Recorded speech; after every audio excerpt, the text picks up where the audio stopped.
অন্টারপ্রেনিউর বানান পারো না, তুমি অন্টারপ্রেনিউরই হবা।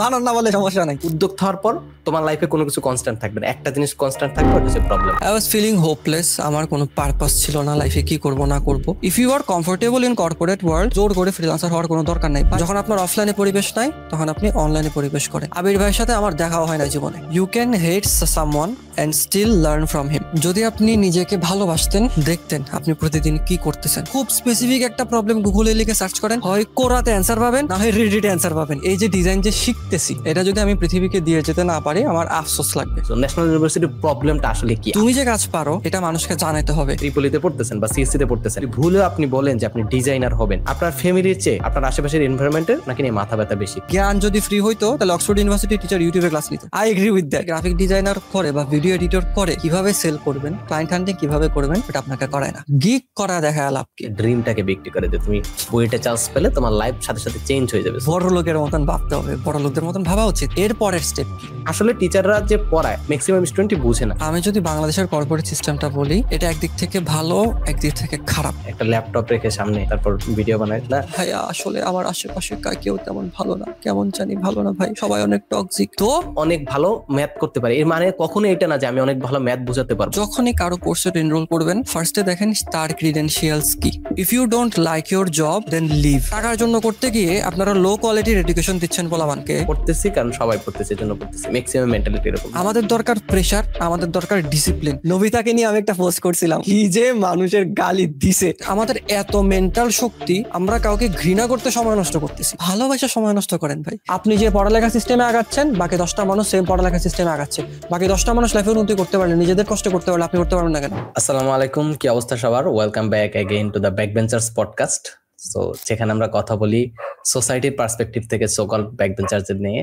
সো এখানে আমি একজন ব্যাকবেঞ্চার আছি।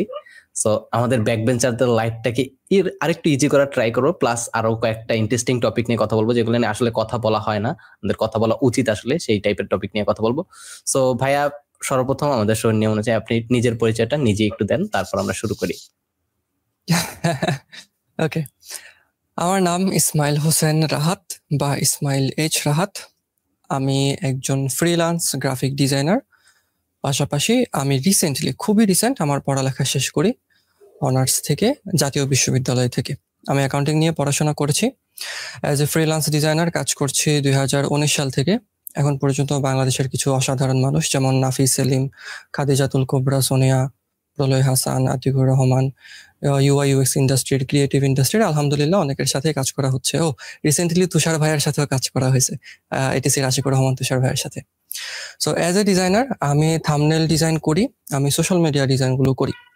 রিসেন্টলি আমি ইম্প্যাক্ট একাডেমিতে অ্যাজ এ মেন্টর কাজ করি এবং এখন একটা ব্যাচ চলমান, ওখানে আমি থাম্বনেল ডিজাইনার হিসেবে থাকি। একটা কন্টেন্ট ক্রিয়েশন কোর্সে প্রমোট করতেছি না, ভুলেও না, প্রমোট করতেছি না, জাস্ট আমি টকিং অ্যাবাউট মাই ক্রিডেনশিয়ালস।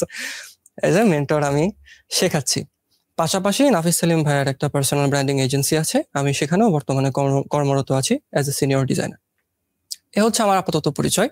একাডেমিক্যালি বলছি মেবি না, আমি অ্যাকাউন্টিং নিয়ে পড়াশোনা করতেছি। ইয়েস, বলছি। ওকে, নেক্সট কোশ্চেন। হ্যাঁ, ফিউচার প্ল্যানটা কি করবেন? এই কোশ্চেনটা আমি সবাইকে জিজ্ঞেস করতেছি এতদিন পর্যন্ত, যেই কয়টা এপিসোড আছে সবাইকে সর্বপ্রথম জিজ্ঞেস করতেছি ফিউচার প্ল্যান কি। আপনার প্ল্যানটা কি সেটা একটু বলেন। আচ্ছা, আমার মাইন্ডটা অ্যাকচুয়ালি খুবই কেওটিক, মানে আমার অনেক কিছু করতে মন চাই। আমার ফিউচার প্ল্যান হচ্ছে, আপাতত একাডেমিক্যালি ফিউচার প্ল্যান হচ্ছে আমি সিএ করব, কারণ অ্যানিউর ফ্রাস্ট্রেশনের কথা বলবো, প্যারা নাই। বাট আই হ্যাড প্ল্যানস যে ওকে, বিবিএটা তো অনেক বেশি মানুষ করতেছে, CA is a good opportunity. CA খুবই কম মানুষ পুরোটা পাস করতে পারে, so let's give it A shot. আমি সিএ করবো একাডেমিক্যালি। আর যদি অ্যাজ এ ডিজাইনার বলি, তাহলে আমার ইনিশিয়াল প্ল্যান আছে একটা ডিজাইন এজেন্সি দেওয়ার, যেখানে আমি বিভিন্ন ক্লায়েন্ট যারা, লেটস সে আমি একটা এক্সাম্পল দিয়ে যদি বলি, ই কমার্স ব্যবসায়ীরা অনেক বেশি প্রবলেম ফেস করে, তো ওদের অনেক ডিজাইন লাগে কন্টিনিউয়াসলি, তো আমি তাদেরকে মান্থলি ডিজাইন সাবস্ক্রিপশন সেল করব। সো এটা হচ্ছে আপাতত প্ল্যান অ্যাজ এ ডিজাইনার। এবং আমার প্ল্যান হচ্ছে, আমি বললাম না কেওটিক মাইন্ড, আমি প্ল্যান বলতেছি, আমার প্ল্যান হচ্ছে আমি এই যে ডিজাইন যে শিখতেছি, এটা যদি আমি পৃথিবীকে দিয়ে যেতে না পারি, আমার আফসোস লাগবে। দ্যাটস ওয়াই আমি ডিজাইন মানুষকে শেখাবো। এটা তো এখন ইম্প্যাক্ট একাডেমিতে তো প্রাইভেটলি করতেছি, বাট আমি পাবলিকলি ইউটিউব চ্যানেলে আমি যা পারি, আমি যতটুকু পারি ততটুকু সবাইকে শেখাবো। এটা হচ্ছে আমার আপাতত প্ল্যান। আচ্ছা ভাই, এখানে একটু অ্যাড করি যে আপনি কেওটিক মাইন্ড বলেন। আমার মনে হয় যারা ক্রিয়েটিভ ফিল্ডে একটু একটু কাজ করে তারা সবাই অনেকটা এরকম। ম্যাক্সিমাম মানুষকে দেখি যে অনেকগুলো ফিল্ডে আসলে কাজ করে। সো যে মানে শুধুমাত্র এডুকেশনাল কন্টেন্ট যারা বানায় তারাই না, অন্য যে কোনো কন্টেন্ট ক্রিয়েটর বলেন বা ওভারঅল ক্রিয়েটিভ ফিল্ডে যারা করে সবাই মোটামুটি অনেকগুলো ফিল্ড আসলে এক্সপ্লোর করতে চায়।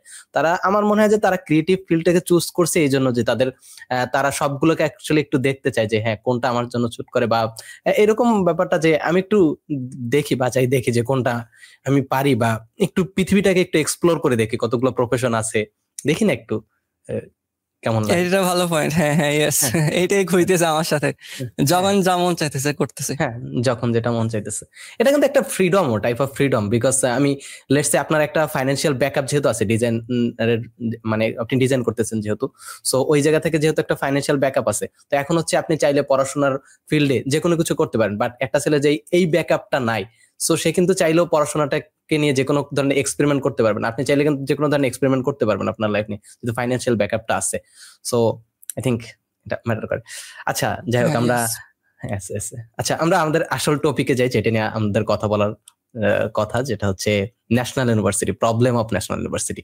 সো আপনি শুরু করেন, তারপর আমি বলছি। সো ন্যাশনাল ইউনিভার্সিটির প্রবলেমটা আসলে কি, আপনার পয়েন্ট অফ ভিউ থেকে আপনি একটু এক্সপ্লেন করার চেষ্টা করেন যে এখানে আসলে মেইন প্রবলেমটা কি আপনার পার্সপেক্টিভ থেকে দেখতে পাচ্ছেন। আপনার প্রশ্নটা হচ্ছে ন্যাশনাল ইউনিভার্সিটির আসলে কি কি প্রবলেম। একটা বিশ্ববিদ্যালয় হিসেবে ওই বিশ্ববিদ্যালয়টার যা যা থাকা উচিত স্টুডেন্টদের জন্য, স্টুডেন্টের বেনিফিটের জন্য, যেমন ক্লাস ঠিক মতন নেওয়া, অ্যাকচুয়াল প্রেজেন্টেশনের জন্য অ্যাটলিস্ট প্র্যাকটিস করানো, বিভিন্ন এক্সট্রা কারিকুলার সম্পর্কে তাদেরকে অবগত করা, বিভিন্ন ক্যারিয়ার ক্লাবে তাদেরকে সুযোগ দেওয়া, কিংবা আপনার পরীক্ষার জন্যে শুধুমাত্র না পড়ায় লাইফের জন্য কিভাবে পড়তে হয় সেভাবে রেডি করে দেওয়া, কোনো কিছুই আনফরচুনেটলি ন্যাশনাল ইউনিভার্সিটির ম্যাক্সিমাম অধীনস্থ কলেজে নাই।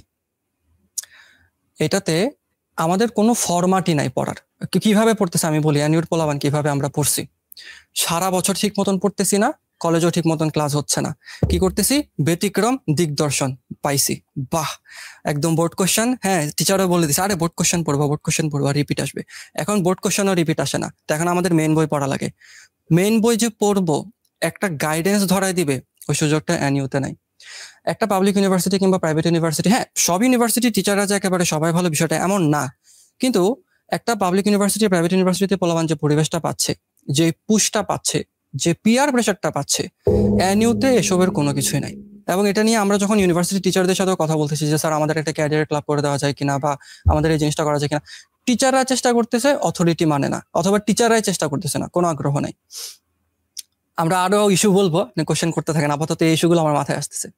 ইস্যুগুলো মাথায় আছে। এখানে আমি সামহাও কিছু জায়গায় ডিসএগ্রি করি, যে আপনি কিছু পয়েন্ট বললেন যে হচ্ছে টিচাররা ভালোভাবে ক্লাস নেন। হ্যাঁ, প্রাইভেট ইউনিভার্সিটিতে সো আমরা দুইজন আসলে দুই ফিল্ডের যেখানে নিয়ে সবচেয়ে বেশি হতাশা সবার ভিতর, প্রাইভেট ইউনিভার্সিটি এন্ড হচ্ছে ন্যাশনাল ইউনিভার্সিটি।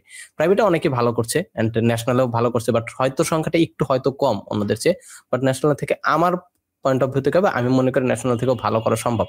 কেন, এটার ব্যাপারে পরবর্তীতে যাচ্ছি। সো আপনার পয়েন্ট কয়টা বললেন, যে হচ্ছে ভালোভাবে ক্লাস হয় না, প্লাস হচ্ছে সিলেবাস কি কোনো এই টাইপের গাইডেন্স দেওয়া হয় না, বা কোশ্চেন কোন জায়গা থেকে আসবে এই টাইপের কিছু বলা হয় না, প্লাস হচ্ছে একটা ভার্সিটি হওয়ার জন্য বা একটা শিক্ষা প্রতিষ্ঠান হওয়ার জন্য যেই স্ট্রাকচারটা থাকা দরকার সেইটা নাই। সো এই ক্ষেত্রে এইটার অনেকগুলা কিন্তু নামি দামি প্রাইভেট ইউনিভার্সিটি এন্ড পাবলিক ইউনিভার্সিটিতে এই প্রবলেমগুলো এক্সিস্ট করে। লেটস হচ্ছে হ্যাঁ, প্রাইভেট ইউনিভার্সিটিতে টিচাররা পড়ায় এন্ড আসলে টিচাররা যে পড়ায় ম্যাক্সিমাম স্টুডেন্টই বুঝে না। এটা মানে আসলে বাইরে থেকে আসলে বোঝা যায় না। লেটস সে ওই যে বলে না যে নদীর এপারেতে ছাড়িয়া নিঃশ্বাস ওপারেতে সর্বসুখ আমার বিশেষ, এইরকম ব্যাপারটা যে লেটস সে ইঞ্জিনিয়ারিং কথা বলেন, ইঞ্জিনিয়ারিং এর টিচাররা কি পড়ায় ম্যাক্সিমাম স্টুডেন্টই বোঝে না। এন্ড আপনি যেটা বলেন যে সারা বছর পড়ায় না, সো এইখানে সারা বছর যে পড়ায় না, সারা বছর হ্যাঁ প্রাইভেট ইউনিভার্সিটিতে এন্ড পাবলিক ইউনিভার্সিটি টিচার হয়তো একটু ট্রাই করে পড়ানোর, বাট ন্যাশনালেও ওই ট্রাইটাও করা হয় না। বাট এইখানে স্টুডেন্টের একটু প্রবলেম আছে আমি মনে করি, বিকজ স্টুডেন্টরা আমরা প্রাইভেটে বা পাবলিকে যারা আছি তারাও সারা বছর আমরা পড়ি না, এন্ড পরীক্ষার আগের রাতে সব একবারে গিলতে যাই এন্ড ওইখানে কিছু আসলে আমাদের আসলে কোনো কিছু ফিল করে পড়ি না আমরা।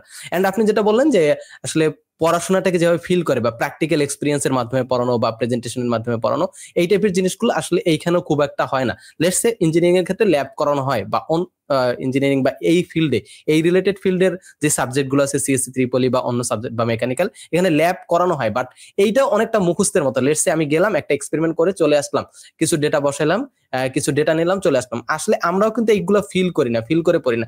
সো আমার কাছে এক্ষেত্রে মনে হয় যে প্রবলেমটা আসলে শুধুমাত্র ন্যাশনাল বা প্রাইভেট ইউনিভার্সিটি না, আমাদের ওভারঅল সিস্টেমটার ভিতরে প্রবলেম। যে এডুকেশন সিস্টেমটা বলে না যে গোড়ায় গলদ, এরকম যে সর্বাঙ্গে ব্যথা ওষুধ দেবো কোথা, আসলে সব জায়গায় ভাই প্রবলেমটা শুধুমাত্র যে ন্যাশনাল এরকম না। হ্যাঁ, হতে পারে কিছু জায়গায় ন্যাশনালে বেশি প্রবলেম আছে, হতে পারে প্রাইভেটে কিছু প্রবলেমকে সলভ করা ট্রাই করা হয়, বিকজ এখানে যেহেতু টাকা দিয়ে পড়ে, সো স্যাররা চাইলেও ক্লাস না নিয়ে ন্যাশনাল মতো চলে যেতে পারে না। সো আমার অনেক ফ্রেন্ড আছে যারা বলে যে স্যাররা ক্লাস নেয় না অনেকে। সো আমি হচ্ছে বরিশালে, মানে আমার বাড়ি বরিশাল, সো বরিশালে যে ফ্রেন্ড আছে ওরা হচ্ছে বরিশালে যে সবচেয়ে ফেমাস যে কলেজটা সেটা হচ্ছে বিএম কলেজ। সো ওইখানে কিছু ফ্রেন্ড আছে, ওরা প্রায় আমাকে বলে যে তাদের হতাশাগুলো বলে যে স্যাররা ক্লাস করে না, আপনি যে প্রবলেম গুলো বললেন। সো আমি আসলে ওই সময় এগুলো বলা ট্রাই করি যে প্রবলেম তো সব জায়গায় আছে, আসলে ভালো করার মেন্টালিটিটা যদি থাকে হয়তো কিছু ক্ষেত্রে কিছু জিনিস ওভারকাম করা যায়। সো এটা হচ্ছে আমার ওপিনিয়ন। আপনি কি এইখানে কিছু অ্যাড করতে চান বা ডিসএগ্রি করেন কোনো জায়গায়? আচ্ছা, এই বিষয়টাতে আমি আপনার সঙ্গে একমত। দুই পাশেই প্রবলেম আছে। এখন এটাও ট্রু যে এনইউতে প্রবলেম বেশি। আমরা যদি কম্পিটিশন করি এনইউতে প্রবলেমটা বেশি হবে, প্রাইভেটে ইস্যুটা হয়তো কম হবে। বাট হ্যাঁ, আই এগ্রি উইথ ইউ, ইস্যুটা দুই সাইডে আছে। এরপরের কোশ্চেনটা যদি আপনার কাছে করি যে ন্যাশনাল ইউনিভার্সিটি থেকে আসলে কি ভালো করা পসিবল? ভালো করা বলতে সোসাইটির পার্সপেক্টিভ থেকে যেটাকে ভালো করা বোঝায় দুইটা। এক হচ্ছে কোনো ক্রিয়েটিভ ফিল্ডে গিয়ে তারপর যখন টাকা ইনকাম বা টাকা আসা শুরু করে বা ফেম আসা শুরু করে, ওইটাকে সোসাইটি ভালো বলে। প্লাস হচ্ছে কোনো ভালো জব বা প্রচলিত যে জবগুলো আছে। সো এই দুই সেক্টরই কি ন্যাশনাল ইউনিভার্সিটি থেকে আসলে খুব বেশি ভালো করা পসিবল? খুব বেশি বলতে বোঝাচ্ছি অন্য একটা প্রাইভেটে, ভালো মানের প্রাইভেটে বা ভালো মানের পাবলিকে পড়লে যেই লেভেলে যাওয়া সম্ভব, ওই লেভেলে কি ন্যাশনাল ইউনিভার্সিটি থেকে যাওয়া সম্ভব? সম্ভব, এটা সম্ভব, এবং অনেকেই এনইউ থেকে পড়ালেখা করে ভালো ভালো পজিশনে আছে। এখন এখানে প্রবলেমটা তখন হয় যখন স্টুডেন্ট, স্পেশালি আমরা মানে এতটাই আন্ডার প্রিভিলেজড, এক্সট্রা কোনো কিছু যে নিজে থেকে করব, এটা যে বলে দিবে কেউ যে যা কম্পিউটারের এই জিনিসটা শিখ, এখানে গিয়ে শিখ, এই জিনিসটা কেউ করে না। টিচাররাও করে না, টিচারদের কোনো মাথা ব্যথা নাই এইসব বিষয়। হ্যাঁ, কিছু টিচার ডেফিনেটলি আছে যাদের কাছে গিয়ে এই বিষয়টা নিয়ে ভালো আইডিয়া পাওয়া যায়, ওটা সব ইউনিভার্সিটিতে থাকে। বাট একটা যে দায়িত্ব নিয়ে কেউ জিনিসটা শেখাবে, এই জিনিসটা নাই। বাট যেসব ছাত্রছাত্রীরা, আমার অনেক সিনিয়র আছে যারা, লাইক আমি এখন সিএ করা প্ল্যান করতেছি, এনইউ থেকে পড়ালেখা করে ভালো সিএ করে ভালো জব করতেছে, বিবিএ কমপ্লিট করছে, এমবিএ কমপ্লিট করছে, দে আর ডুইং ফাইন জবস। হ্যাঁ, এখন এখানে জাস্ট বিবিএ জাস্ট এনইউতে পড়ছে বিধায় তারা পড়ালেখা ভালো করতে পারছে, বিষয়টা কিন্তু এমন না। ওরা এনইউতে পড়ালেখা অবস্থায় ওরা নিজেদের স্কিল ডেভেলপ করার জন্য বিভিন্ন কোর্স করছে। আপনার অ্যাকাউন্টস রিলেটেড বিভিন্ন কোর্স করছে, লাইক কুইক বুকস এর কাজ শিখছে, আপনার জোহোর কাজ শিখছে, অর্থাৎ অ্যাকাউন্টিং রিলেটেড যে সফটওয়্যার গুলোর কাজ শিখছে। ওরা পাবলিক স্পিকিং এর কম্পিটিশনে অংশগ্রহণ করতেছে, ওরা ওটা শিখতেছে কিভাবে টিম লিডারশিপ বাড়ানো যায়, সে যদি লিডার হিসেবে লিডারশিপ পজিশনে জব করতে চায়। অর্থাৎ তারা নিজেদের এফোর্টে অনেক কিছু করতেছে। ভার্সিটির ক্রেডিটটা এখানে খুব কম। সো আপনি যদি কোশ্চেনটা করেন যে এনইউ থেকে পড়ে কিছু করা সম্ভব, ডেফিনেটলি সম্ভব। আমি আলহামদুলিল্লাহ করতেছি আল্লাহর রহমতে। বাট এটা খুব শুনতে খুব রুড লাগবে বা খারাপ লাগবে, আমি আমার ক্যারিয়ারে যতটুকু আসছি এটাতে এনইউর 1% কোনো হেল্প নাই ভার্সিটি হিসেবে। আমি যে ভার্সিটির নাম বেঁচে খাবো ওই নামও নাই। আমি যদি ঢাকা ইউনিভার্সিটিতে পড়তাম, যে আমি ঢাকা ইউনিভার্সিটিতে পড়ি, আমি যদি প্রাইভেটে পড়তাম যে ইস্ট জালদা ইউনিভার্সিটিতে পড়ি, এনইউতে আমি কার কথা বলবো? নাম নাই ভাই, আমি কার কথা বলবো? ওই ওই আনফেয়ার অ্যাডভান্টেজ তো আমাদের নাই। সো ইয়াস, এনইউ থেকে পোলাপান পড়তেছে ভালো, বাট এটাতে ভার্সিটির কতটুকু ক্রেডিট, এটা নিয়ে আমার হাজারো প্রশ্ন। আচ্ছা, তাহলে পয়েন্টটা কি এটাই দাঁড়ায় যে মানে আসলে মাইন্ডসেটটাই মেইন, যে আমি যদি চাই ভালো করতে এন্ড আমার যদি রাইট স্ট্র্যাটেজিটা থাকে এন্ড আমি যদি রাইট ফ্রেমওয়ার্ক ফলো করি তাহলেই ভালো করতে পারবো। ব্যাপারটা কি এরকমই? হ্যাঁ, এরকমই। Mindset plus hard work. মাইন্ডসেট জিনিসটা তো আমি একটু করি, কারণ বর্তমানে মাইন্ডসেট মানে এত টিকটক, অ্যান্ড্রু টেটের এত হ্যান তেন, আরে বড় লোকের মতন ভাবতে হবে, বড় লোক হইতে হবে। ইয়াস, আই এগ্রি, বড় লোকদের মতন ভাবা উচিত। বাট এর পরের স্টেপ কি? বড় লোকরা কিভাবে গাইড করে, জিনিসগুলো ফাংশন করে, ওটা তো আমার শেখা লাগবে। তো mindset is important. Hard work is also very important. খালি মনে মনে বড় লোক ভাবলে হবে না, hard work important. So yeah, I agree with you. And আপনি যেটা বলছিলেন যে ন্যাশনাল ইউনিভার্সিটির আরো কিছু প্রবলেম বললেন যে টিচার আসলে সাপোর্টিভ না, প্লাস হচ্ছে আপনার এনভায়রনমেন্ট পুশটা দেয় না, যে পিয়ার প্রেসারটা দেয় না। এন্ড এক্ষেত্রে একাডেমিক্যালি যদি বলতে গেলে সেক্ষেত্রে এখানে হচ্ছে প্রাইভেট ইউনিভার্সিটির বা অন্য পাবলিক ইউনিভার্সিটির এটার প্রশংসা করা লাগে, বিকজ এখানে আপনি একাডেমিক একটা প্রেসার পাবেন, পিয়ার প্রেসারের কারণে আপনি পড়াশোনা করবেন, দেখবেন আশেপাশে অনেকে পড়াশোনা করতেছে, প্লাস যদি হলে থাকেন তখন যদি দেখেন যে আপনার রুমমেট কালকে পরীক্ষার জন্য পড়তেছে, বা তখন আপনার একটা মানে এমনিতেই ফিল করা যায় যে হ্যাঁ আমার আসলে পড়া উচিত। বাট যখন আপনি ক্রিয়েটিভ কিছু করতে যাবেন তখন পুরো এনভায়রনমেন্ট আপনার বিরুদ্ধে দাঁড়ায় যাবে। এন্ড এইটা বাইরে থেকে অবভিয়াসলি বোঝা যায় না যে এই এনভায়রনমেন্ট এতটা টক্সিক। লেটস সে আপনি হচ্ছে ত্রিপলিতে পড়তেছেন বা সিএসসি তে পড়তেছেন, এখন যদি ভুলে আপনি বলেন যে আপনি ডিজাইনার হবেন, দেখবেন আপনার চেয়ে, আপনার ফ্যামিলির চেয়ে আপনার আশেপাশের এনভায়রনমেন্টের আপনাকে নিয়ে মাথা ব্যথা বেশি। কেন করতেছেন, ওয়াই, এটার ফিউচার কি, তুই কি এটাতে সাকসেসফুল হবি, এরকম পুরো এনভায়রনমেন্ট আপনার পিছনে দাঁড়ায় যাবে, পুরো এনভায়রনমেন্ট আপনার বিরুদ্ধে দাঁড়ায় যাবে। এন্ড একেবারে সত্যি কথা, এটা আপনি একেবারে নিজের রিয়েল লাইফ এক্সপিরিয়েন্স থেকে বলতেছি যে পুরো এনভায়রনমেন্ট আমার বিরুদ্ধে। তাদের ভাষ্য মতে, so I am gambling with my life, so জীবন নিয়ে জুয়া খেলা উচিত না, সো এটা থেকে বেরিয়ে আসা উচিত। সবাই যেহেতু পড়াশোনা করতেছে, পড়াশোনা করে একটা চাকরি করবে, এন্ড তারপর হচ্ছে হয়তো সবার মতো এরকম মিডিয়া করে একটা লাইফ লিড করবে। সো এখানে জবের ব্যাপার আরেকটা বলতে চাই, আমার কাছে ভাই এই ব্যাপারটা আসলে ন্যাশনাল বলেন আর অন্য এই প্রবলেমটা পুরো ওভারঅল এডুকেশন সিস্টেমে। লেটস সে একটা ছেলে 4 বছর পড়াশোনা করলো, সো পাবলিকে যদি পড়ে সেক্ষেত্রে কিন্তু তার 8-10 লাখ টাকা দেওয়া লাগে না, সে ফ্রিতে পড়তে পারছে, বাট তার কিন্তু শ্রমটা যাচ্ছে। 4 বছর একটা লাইফের গোল্ডেন পিরিয়ড অফ লাইফ বলা হয় যেটাকে, সো জীবনের একেবারে সর্বশ্রেষ্ঠ সময় ভার্সিটির সময়টা, সেই 4 বছর ইউজ করতেছে। প্লাস হচ্ছে প্রাইভেট ইউনিভার্সিটিতে যদি পড়ে সেক্ষেত্রে তার 8 লাখ টাকা, 8 থেকে 12 লাখ টাকা সেশন ফি দেওয়া লাগবে, প্লাস হচ্ছে আর অন্যান্য খরচ যদি মিলান হয় 15 থেকে 20 লাখ টাকা। সো 15 থেকে 20 লাখ টাকা ইউজ করে 4 বছর সময় ব্যবহার করে, তারপর সে যখন একটা মোটামুটি রেজাল্ট নিয়ে বের হয় তখন সে যদি 20,000 টাকা বেতনে জব করে, এই ব্যাপারটা আমার কাছে আসলে একজন স্টুডেন্টের পার্সপেক্টিভ থেকে বা স্টুডেন্টের জন্য অপমানজনক ব্যাপার মনে হয় এটা আমার কাছে। সো এই প্রবলেমটা শুধুমাত্র ন্যাশনালের না, সব জায়গায় প্রাইভেটের যে পড়ছে বা হয়তো কোনো জায়গায় বুয়েটের যে টপার সে হয়তো 1-1.5 লাখ টাকা বেতনে জব করবে, বাট ওভারঅল সবার কথা বললাম বা মিডিয়াকোর যারা আছে বা ইন জেনারেল সেন্স থেকে বললাম। তো এখানে কি কিছু আপনি এইটার সাথে কি একমত, বা আসলে কি মানে এটার ব্যাপারে কি বলতে চান, যে এই যে আমি যেটা বললাম যে পয়েন্টটা যে 4 বছর পরে 20 লাখ টাকা খরচ করে তারপর 20,000 টাকা বেতন। আচ্ছা, এখানে কয়েকটা জিনিস আছে অ্যাকচুয়ালি। আমি যদি বাংলাদেশের কর্পোরেট সিস্টেমটা বলি, এটা একদিক থেকে ভালো, একদিক থেকে খারাপ। খারাপটা অবভিয়াসলি আমরা বুঝতেছি যে কেন আমি এত টাকা খরচ করে এত কম টাকা স্যালারি চাকরি করব, ওটা খারাপ। ভালোটা হচ্ছে যখন আপনি একজন পটেনশিয়াল এমপ্লয়ি কর্পোরেট ওয়ার্ল্ডে, ওই ক্ষেত্রে আপনার যদি পড়ালেখাও থাকে প্লাস নেসেসারি স্কিলগুলো থাকে। আপনার মনে করেন স্কিল আছে বাট সার্টিফিকেট নাই, ম্যাক্সিমাম কোম্পানিতে এমপ্লয় নিতে চায় না। না বাবা তুমি ভার্সিটি, ওরা কিন্তু এমন না যে ভার্সিটিতে পড়ে নাই বিধে নিচ্ছে না, কারণ ভার্সিটির পরিবেশের একটা বড় বিষয় আছে। যে ছেলেটা একটা ইন্টার পড়ুয়া ছেলে আর একটা অনার্স পড়ুয়া ছেলে আর একটা মাস্টার্স পড়ুয়া ছেলে, তিনজনের মধ্যে অনেক পার্থক্য। ওরা ভিন্ন একটা পরিবেশে বড় হয়েছে, ভিন্ন একটা পরিবেশ দেখছে, ওই পরিবেশটা তার মাইন্ডসেটকে ফিক্স করছে। তো কর্পোরেট লিডার্স যারা, সি সুইট এক্সিকিউটিভ যারা আছে, ওরা এই জিনিসগুলো চায়। এখন আপনি যত সিনিয়র হবেন আপনার স্যালারি কিন্তু তত বাড়তেছে। 20,000 টাকা তো আপনার স্টার্টিং পয়েন্ট, বাংলাদেশ অনুসারে আপনার 20,000 টাকা বা 15,000 টাকা স্টার্টিং পয়েন্ট, কারণ আমাদের দেশের ইকোনমিক সিচুয়েশন এতটা ভালো না। কিন্তু eventually if you can show that আপনার পারফরমেন্স অনেক ভালো, আপনাকে কিন্তু প্রমোশন দিচ্ছে, কিন্তু ওটার জন্য আপনার পড়ালেখা কিন্তু লাগতেছে। এমনও অনেকে আছে যারা এমবিএ যারা করতেছে, তারা এটা খুব রিলেট করতে পারবে। এমবিএ তে ইভিনিং সেশনে অনেক বয়স্ক লোক, ওদের প্রমোশন আটকে আছে, বয়স 35-40, জাস্ট বিকজ ওরা এমবিএটা করে নাই, ওদের সার্টিফিকেট এমবিএটা নাই, এই কারণে তারা এমবিএ করতেছে। পড়ালেখার 100% দাম আছে, তবে এটাকে ডাইরেক্টলি মানে এভাবে বিরুদ্ধে করা যাবে না যে যদি পড়ালেখা করে আমি 5 লাখ টাকা খরচ করে যদি আমার 20,000 টাকা ইনকাম করতে হয়, তাহলে পড়ালেখা না করে আমার ফ্রিল্যান্সিং করা ভালো, আমার কন্টেন্ট ক্রিয়েশন করা, দুইটাই কিন্তু ভালো।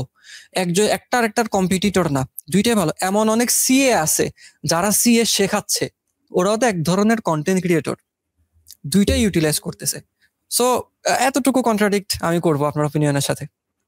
হ্যাঁ, এখানে কি আসলে এই যে যারা এই যে কি বলে কোর্স রিলেটেড এডটেক বা কোর্স সেল করছে তারাও কি অনেকটা দায়ী, যে তারা কি আসলে এইটাকে দুইটাকে আলাদাভাবে মানে কনফ্লিক্টটা ক্রিয়েট করতে চাচ্ছে, যে পড়াশোনার বিপক্ষে লেটস সে তুমি হচ্ছে একটা ভিডিও এডিট করে তুমি হচ্ছে 50 কি বলে $200 ইনকাম করতে পারবা, সো আর তুমি কেন 1 মাস ইউজ করে তুমি $200 ইনকাম করবা, 20,000 টাকা বা এইরকমই তো হিসাবটা হয়।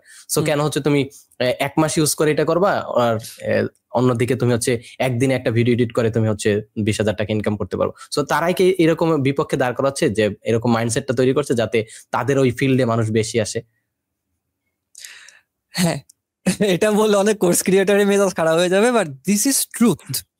কিভাবে আমি বলি, দেখো যারা ফ্রিল্যান্সিং নিয়ে আগ্রহী, আমার সিনিয়র আমার জুনিয়র, একটা জিনিস দেখো, কন্টেন্ট বুঝো। যখন তুমি একটা এমপ্লয়, আমি তুমি করে বলতেছি, হ্যাঁ, জাস্ট ক্যামেরার স্বার্থে, যখন তুমি একটা এমপ্লয়ি একটা কোম্পানিতে, এমপ্লয়ি ওয়ার্কটা কিন্তু খারাপ না। ফার্স্ট পয়েন্ট, গুগলে যে কাজ করে সেও কিন্তু গুগলের এমপ্লয়ি। এখন আমাদের দেশে বা বিভিন্ন টিকটকে রিলসে এমন ভাব করছে যে আরে তুমি এমপ্লয়ি হবা কেন, তুমি হবা অন্টারপ্রেনিয়র। অন্টারপ্রেনিয়র বানান পারো না, তুমি অন্টারপ্রেনিয়রই হবা, বানান না বলে সমস্যা নাই। এখন আমার কথা হইলো, আমি যদি একটা কোম্পানির আন্ডারে একটা ফিক্সড কাজ করে কমফোর্টেবল থাকি, যে আমার কাজ হলো প্রতিদিন কতটুকু সেল আসছে, সেল যাচ্ছে, এন্ড ওটা টিমকে ডিভাইড করে দেওয়া, এটা হচ্ছে আমার কাজ, and I am happy with that. I am earning good amount of money, let's say 30,000 বা 35,000, আমার ফ্যামিলি চলতেছে, I am happy with that. তোমার জোর করে তো ফ্রিল্যান্সার হওয়ার দরকার নাই, মাথা ঠান্ডা করে ভাবো। কিন্তু যখন তুমি ফ্রিল্যান্সার, তখন তোমার কাজ একটা না ভাই, বিশ্বাস করো। এই যে যত কোর্স বলতেছে যে তুমি কাজ করে তুমি 1 মাস শিখে 2 মাস শিখে ভিডিও এডিটিং শিখে তুমি এই কাজটা করতে পারবা, শোনো, তুমি কাজ শিখলা, তুমি কাজ পারো, আমি ধরে নিলাম তুমি ভালো কাজ পারো, তুমি যে কাজ পারো এটা মানুষকে জানাতে হবে। তোমার কি করা লাগবে আবির ভাই, কি করা লাগবে? মার্কেটিং করা লাগবে। মার্কেটিং আপনি কিভাবে করবেন বলেন তো, একটা আইডিয়া দেন, বেসিক, একদম বেসিক থেকে। আপনি ভিডিও এডিটর, আপনি ভিডিও এডিটর মার্কেটিং করবেন, কিভাবে করবেন? আমার ভিডিও এডিট করে বুঝাইতে হবে মানুষকে, বা পোর্টফোলিও তৈরি করতে হবে, বা ডেমো দেখাইতে হবে কিছু কাজ করে। আমার ডেমো যে দেখাবেন, আপনি কাকে দেখাবেন, কার কাছে যাবেন? পটেনশিয়াল ক্লায়েন্টের কাছে ওইটাকে আর্ন করতে হবে আমার। কিভাবে আর্ন করবেন? আপনি কিভাবে জানেন কি আপনার পটেনশিয়াল ক্লায়েন্ট? খুঁজবেন তো কিভাবে? অনেক রিসার্চ করতে হবে, অনেক ফিল্ডে যেতে হবে। লেটস সে হচ্ছে এখন তো দেখি যে কোর্স যারা শিখে তারা দেখতেছি যে বলে যে যাদের সাবস্ক্রাইবার কম তাদের ভিডিওর নিচে যাই কমেন্ট করবা আর ইমেল আইডি দিয়ে আসবা, তাহলে হচ্ছে তুমি ক্লায়েন্ট পেয়ে যাবা। হ্যাঁ, গুড আইডিয়া। এই যে দেখেন, this is a good idea. এখন দেখেন, আপনি এডিটর, আপনি আবার ক্লায়েন্টও খুঁজতেছেন, you are doing the editing and you are marketing yourself, দুইটা কাজ হয়েছে। আপনি পোর্টফোলিও যদি রেডি করেন, আপনি যদি কন্টেন্টের মাধ্যমে ক্লায়েন্ট আনতে চান, কন্টেন্টের মাধ্যমে ক্লায়েন্ট আনা মানে হচ্ছে ইনবাউন্ড মার্কেটিং, অর্থাৎ যেটাতে কাস্টমার আমার কাছে আসে। আউটবাউন্ড মার্কেটিং মানে হচ্ছে আমি কাস্টমার কাছে যাই। ভাইয়া যে আইডিয়াটা বললো, এটা হচ্ছে আউটবাউন্ড মার্কেটিং, আমি ক্লায়েন্টের কাছে কমেন্টে গিয়ে লিখতেছি। ইনবাউন্ড হচ্ছে আমি কন্টেন্ট বানাচ্ছি, আমার কন্টেন্ট দেখে ক্লায়েন্ট আসছে। এই যে কন্টেন্ট বানানো লাগতেছে, কন্টেন্ট বানানোর জন্য আমার শুট করা লাগতেছে, ক্যামেরার সামনে বসে আমার স্ক্রিপ্ট লেখা লাগতেছে, এরপর আবার এডিট করে আবার আপলোডও করা লাগতেছে। আপলোডিংটা যে কি পরিমাণ প্যারা, দুনিয়ার প্যারা আপলোডিং। আপনি সবকিছু এডিট করা আবার আপলোড করতে আপনার আরো বিরক্ত লাগবে। তো দেখেন, আপনি তো এডিটর, আপনি এখন খালি এডিটর নাই, আপনি একজন সোলোপ্রেনিয়র।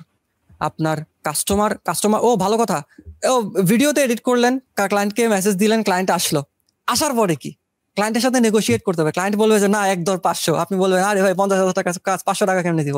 ক্লায়েন্টকে আপনার বুঝাইতে হবে, ক্লায়েন্টের সাথে নেগোশিয়েট করতে হবে, নেগোশিয়েট করে ডিল ক্লোজ করতে হবে। ডিল ক্লোজ করার পর ক্লায়েন্টের থেকে কাজটা নিতে হবে, নিয়ে কাজটা আপনি করলেন, অন্য কাউকে দিয়ে করালেন, আবার রিভিশন আসলো, রিভিশন দিলেন, রিভিশনের পরে ক্লায়েন্টকে আপনি ফাইলটা ডেলিভার করলেন, ডেলিভারের পর আবার কোনো রিভিশন থাকলে আবার ঠিক করলেন, 2 মাস পর আবার ইস্যু হবে, আবার নিয়ে আসবে, আবার ঠিক করলেন। ওটা আপনি কিভাবে ফিক্স করবেন যে 2 মাস পরে ক্লায়েন্ট আসছে, আমি যাতে সে যাতে আমাকে মিস ইউজ করতে না পারে, সেটার জন্য আপনার কন্ট্রাক্ট সাইন করা লাগবে। দেখতেছেন কোথায় চলে গেছেন আপনি? You are not just a freelancer, আপনি খালি এডিটিং করবেন, বিষয়টা এমন না। You are a whole solopreneur. So এখন এই কোর্স মেন্টররা যারা এসব প্রমোট করতেছে, এই জিনিসটা তারা বলে না। এটা বললে তো আপনি থাকবেন না যে আল্লাহ এত কাজ আমি কেমনে করব।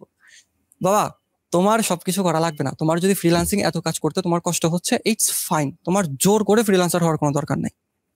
তুমি যদি কমফোর্টেবল থাকো কর্পোরেট ওয়ার্ল্ডে, you should do that. So অবশ্যই এখানে যারা যে ইন্ডাস্ট্রি বলেন, কোর্স মেন্টরদের আসলে অনেস্ট হওয়া উচিত। মানুষ কিন্তু আস্তে আস্তে স্মার্ট হচ্ছে।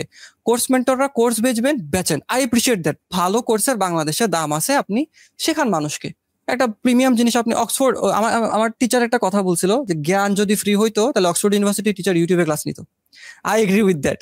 তো আপনি শেখান মানুষকে, ভালো কন্টেন্ট দিয়ে আপনি শেখান, আমার কোনো অভিযোগ নাই, but be honest, be straightforward, be honest. তো এই কারণে ওই কম্পিটিশন লাগায় দেয় যে আরে 20,000 টাকা, সে তোমার বন্ধু 4 মাস কাজ করে 20,000 কামাই, তুমি একটা এডিট করে 20,000।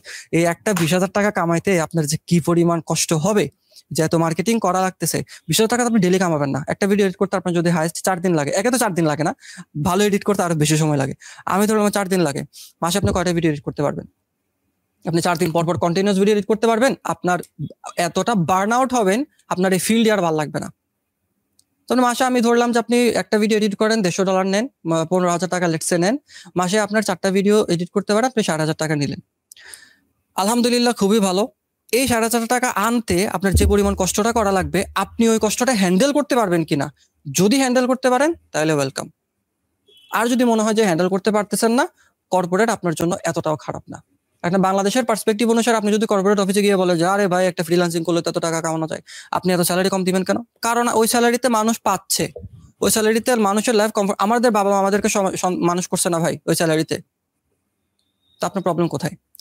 If you are comfortable in corporate world, freelancing এ জোর করে ফ্রিল্যান্সার হওয়ার কোনো দরকার নাই ভাই। যত এই প্রমোশন দেখেন, আল্লাহর ওয়াস্তে ঝাঁপ দিয়েন না, আগে নিজেকে জিজ্ঞেস করেন যে আদৌ আপনার ওটা দরকার কিনা, দেন আপনি ওখানে যান। কোন অবজেকশন ভাইয়া? অবজেকশন না, আমি কিছু অ্যাড করতে চাই যে রিলস প্লাস এই যে মানে মোটিভেশনাল স্পিকাররা যে এখন তোমাকে ওই যে কি বলে একটা ল্যাপটপ রেখে সামনে তারপর ভিডিও বানায় না, সো না আমি কাউকে স্পেসিফিক কাউকে উদ্দেশ্য করে বলতেছি না, যে মোটিভেশন টাইপের দেয় যে তোমাকে উদ্যোক্তা হতে হবে। তো ঝঙ্কার মাহবুব ভাই তার একটা বইতে লিখছিলেন যে উদ্যোক্তা হওয়ার পর তোমার লাইফে কোনো কিছু কনস্ট্যান্ট থাকবে না, একটা জিনিস কনস্ট্যান্ট থাকবে, ওটা হচ্ছে প্রবলেম। একটার পর একটার পর একটা প্রবলেম আসতেই থাকবে, এটার সাথে তোমাকে ডিল করতে হবে। সো তুমি যদি ওকে থাকো যে আমি প্রত্যেকদিন প্রবলেম ডিল করতে পারবো, প্রত্যেকদিন প্রবলেম ফেস করতে পারবো, তাহলে তুমি যাইতে পারো এটা। সো এইটাই তো আপনি বললেন এটা। সো আরেকটা হচ্ছে আপনি যেটা বললেন যে কোর্স মেন্টর আসলে এটাকে প্রমোট করছে। হ্যাঁ, তারা মানে এমন একটা ইমাজিনারি ওয়ার্ল্ড ক্রিয়েট করতেছে যে তুমি জাস্ট আসো আমার কোর্সে, আসো 2 মাস ক্লাস করো, ক্লাস করার পর তুমি একটা স্কিল শিখবা, স্কিল শেখার পর এন্ড তুমি সাথে সাথে হাজার হাজার ডলার ইনকাম করা শুরু করবো। ভাই এখানে আমি আরেকটা প্রবলেম দেখি, লেটস সে আমার বা আপনার জন্য এখন হয়তো 10,000 টাকা 20,000 টাকার কোর্স কোনো ম্যাটার করে না, বাট গ্রামের একটা ছেলে যে 10,000 বা 20,000 টাকা দেওয়ার জন্য, 10,000 বা 20,000 টাকার কোর্স কেনার জন্য ও হয়তো জমি বিক্রি পর্যন্ত যাওয়া লাগছে বা অন্যের কাছ থেকে ধার করা লাগছে। সো ওকে যখন এই টাইপের মোটিভেশন দেওয়া হয়, সো ও যখন কোর্সটা শেষ করে কাজ পায় না, বউ যখন দেখতে পায় যে এটা আসলেই মিথ্যা, আমি জাস্ট 20,000 টাকার কোর্স করার পরে আসলে কিছু পাচ্ছি না বা সাথে সাথে আমি হাজার হাজার ডলার ইনকাম করতে পারছি না, ওর জন্য কিন্তু লাইফটা আরো কঠিন হয়ে যায়। এন্ড এটা আসলে ওনারা আমি জানি না ওরা বুঝতে পারে কিনা। সো যেটা বললাম যে আমার বা আপনার জন্য হয়তো প্রবলেমেটিক না, বাট ওই টাইপের মানুষদের জন্য কিন্তু আসলে অনেক প্রবলেমেটিক। এটা জাস্ট এতটুকু অ্যাড করা ছিল। 100% ট্রু।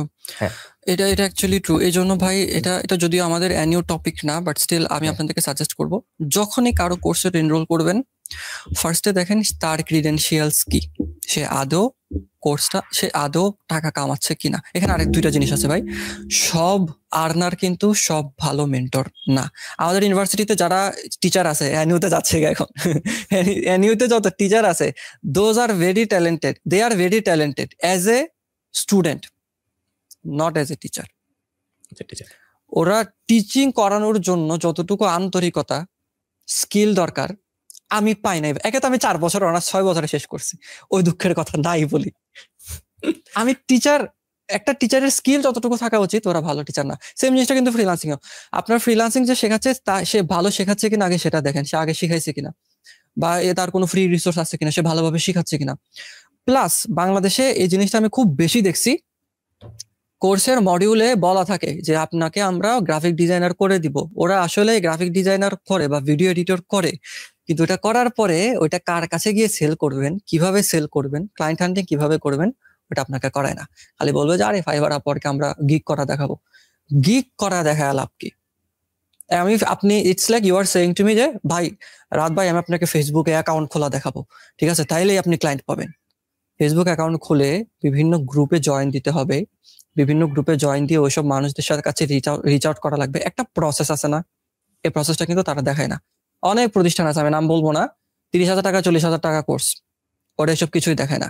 2 দিন আগেও এক ভাই গিয়ে চেক করে আসছে, সেম। আপনার বিশ্বাস না হলে আপনি গিয়ে দেখেন, আপনি ওদের সাথে ওখানে যারা এক্সিকিউটিভ থাকে এসব বিষয়ে দেখে, ওরাও বিষয়টা নিয়ে জানে না, ওরা যে আপনাকে গাইড করবে তারা সেটাও জানে না। এই কারণে যেখানেই ভাই কোর্স করেন না কেন, ভাইয়ের যে পয়েন্টটা বললো যে গ্রাম থেকে অনেকে আসতেছেন যারা বিভিন্ন টাকা দিয়ে করতেছেন, আগে দেখেন যে তার ক্রিডেন্সিয়ালসটা কি।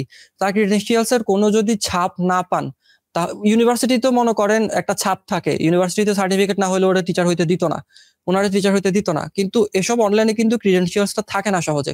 মেন্টরকে জিজ্ঞেস করেন যে ভাইয়া আপনি যে রিসেন্ট কাজ করছেন এরকম কিছু কাজ দেখান, বা আপনি রিসেন্ট ক্লায়েন্টের কাজ করছেন এরকম কয়েকটা জিনিস যদি আপনি একটু দেখাতেন। এটাতে যদি কোনো মেন্টর মাইন্ড করে তাহলে আপনার ওর কাছে কোর্স করার দরকার নাই। আপনি রুড হয়ে বলবেন না, অবভিয়াসলি রুড হয়ে বলবেন না যে ভাই আমি আপনার কাছ থেকে শিখতে চাচ্ছিলাম, আমি কিছু কাজ দেখতে চাচ্ছিলাম ইন্সপিরেশনের জন্য, তাহলে একটু ইন্সপায়ার হতাম, আপনি যদি আপনার কিছু কাজ আমাদেরকে দেখাতেন। বা আপনি ক্লায়েন্টের কাজ করছেন, ভাইয়া আপনার লাস্ট ক্লায়েন্টের সাথে আপনার কমিউনিকেশনটা কেমন ছিল, কেমন ইস্যু ছিল। যখন আপনি এই কোশ্চেনটা করতেছেন যে ভাইয়া কেমন ইস্যু ছিল, তখন কিন্তু আপনি অলরেডি অটোমেটিক্যালি জানতেছেন যে তার আসলে ক্লায়েন্ট ছিল কিনা। এইভাবে জিনিসটা কোশ্চেন করেন, রুড ভাবে না। আপনি কম্পিটিটর না ওনার সাথে আপনি ঝগড়া করতে চান না, আপনি গেছেন ওনার কাছ থেকে শিখতে। তো একটা টিচার থেকে শিখতে গেছেন, সে তার শেখানোর ক্রেডিবিলিটিটা আছে কিনা আপনি জাস্ট সেটা জানতে চাচ্ছেন, দ্যাটস ইট। এখন কোচিং সেন্টারগুলোতে আমরা যখন ক্লাস 8-9-এ পড়তাম তখন একটা সুবিধা ছিল যে 1 মাস পড়লাম, ভালো লাগলো না চলে আসলাম। কিন্তু এখানে তো আপনার এই সুযোগটা নাই। ম্যাক্সিমাম জায়গাতে দেখা যায় যে আপনার একটা প্রিমিয়াম কোর্স 5,000, 6,000, 10,000 টাকা দিয়ে ভর্তি হয়ে গেছেন, রিফান্ডও সহজে দেয় না। 1 মাস চলে গেলে জীবনে রিফান্ড দিতে চায় না, যায় অনেক গ্যাঞ্জাম করে। তো এই কারণে এসব জিনিস টিচারদের থেকে চেয়ে নিবেন। ইভেন আমিও যদি ভাই, আমি যেহেতু আমি কিছুক্ষণ আগে বলছি আমি শেখাবো, আমারও যদি আপনার কোনো কিছু মনে হয় যে ভাই ঠিক আছে আপনি শেখাচ্ছেন, আপনার ক্রিডেন্সিয়ালস কি, ডিরেক্টলি জিজ্ঞেস করেন ভাই, আমার কোনো প্রবলেম নাই। কি এট বেস্ট হাইস্ট কি হবে, মনে করেন আমার কোনো কারণে মেজাজ খারাপ, ওই সময় আমাকে ক্রিডেন্সিয়াল জিজ্ঞেস করছে, আমার মেজাজটা খারাপ হয়ে যাবে, লেটস সে আল্লাহ না করে এরকম দিন আসুক মেজাজটা খারাপ হয়ে যাবে, আপনি করবেন না আমার কাছে course, I am not a good mentor for you, simple solution. তো এই জিনিসটা ভাই খেয়াল রেখে তারপরে আপনি কোর্স করেন।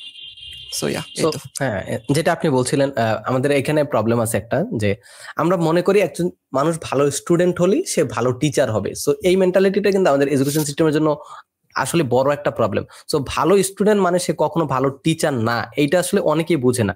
লেটস সে আমি অনেক ভালো ম্যাথ করতে পারি, এর মানে কখনো এটা না যে আমি অনেক ভালো ম্যাথ বোঝাতে পারবো। সো টিচিং আলাদা একটা স্কিল, আলাদা একটা আর্ট।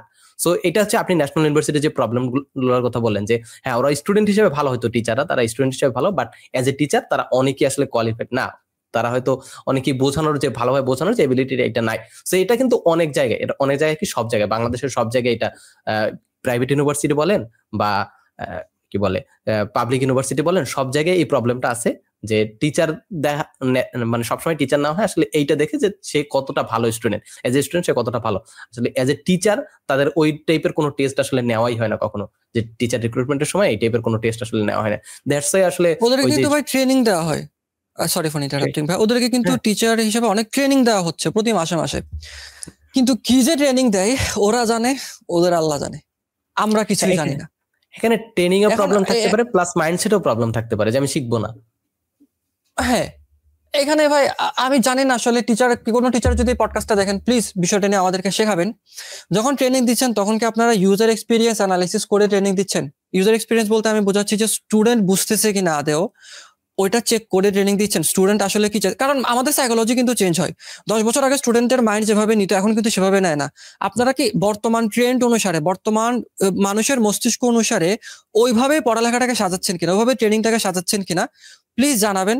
যদি না হয় প্লিজ করেন।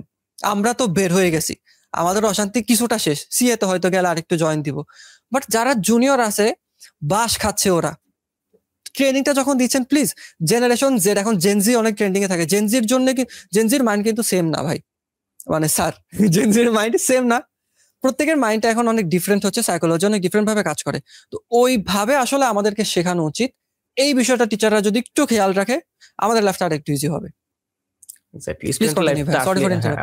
না না সমস্যা নেই, স্টুডেন্ট লাইফটা আসলে ইজি হয়। এখানে আমার মনে হয় অনেক জিনিস ম্যাটার করে। লেটস সে যেহেতু আমাদের দেশে টিচারদের আসলে ওই লেভেলের টাকা পয়সা থাকে না, বা টাকা পয়সা থাকে না, হয়তো অনেক ফিল্ড থেকে ইনকাম করে, টিউশন করে বা ওই টাইপের জিনিসপত্র থেকে, বাট সঠিক সম্মানে অনেক ক্ষেত্রে দেওয়া হয় না। দ্যাটস ওয়াই হয়তো ওনাদের মেন্টালিটিটা এরকম থাকে যে না আমি এই পরিমাণ টাকায় এই পরিমাণ সার্ভিস দিব না। লেটস সে আপনি একজন থাম্বনেল ডিজাইনার, সো আমি যদি আপনাকে বলি যে ভাই আমি 100 টাকা দিলাম আমাকে একটা থাম্বনেল ডিজাইন করে দেন, সো আপনি ওই ডিজাইন জোর করে যদি বলি, সো আপনি দিতে হবে। হবে এখন 100 টাকা। সো ওই ডিজাইন যেটা দিবেন আর আপনাকে আমি বললাম যে ভাই 5,000 টাকা আমাকে একটা ডিজাইন করে দেন, সো অবভিয়াসলি ডিফারেন্স থাকবে এখানে একটা। সো এইটাও একটা বড় ফ্যাক্টর আমি মনে করি এখানে।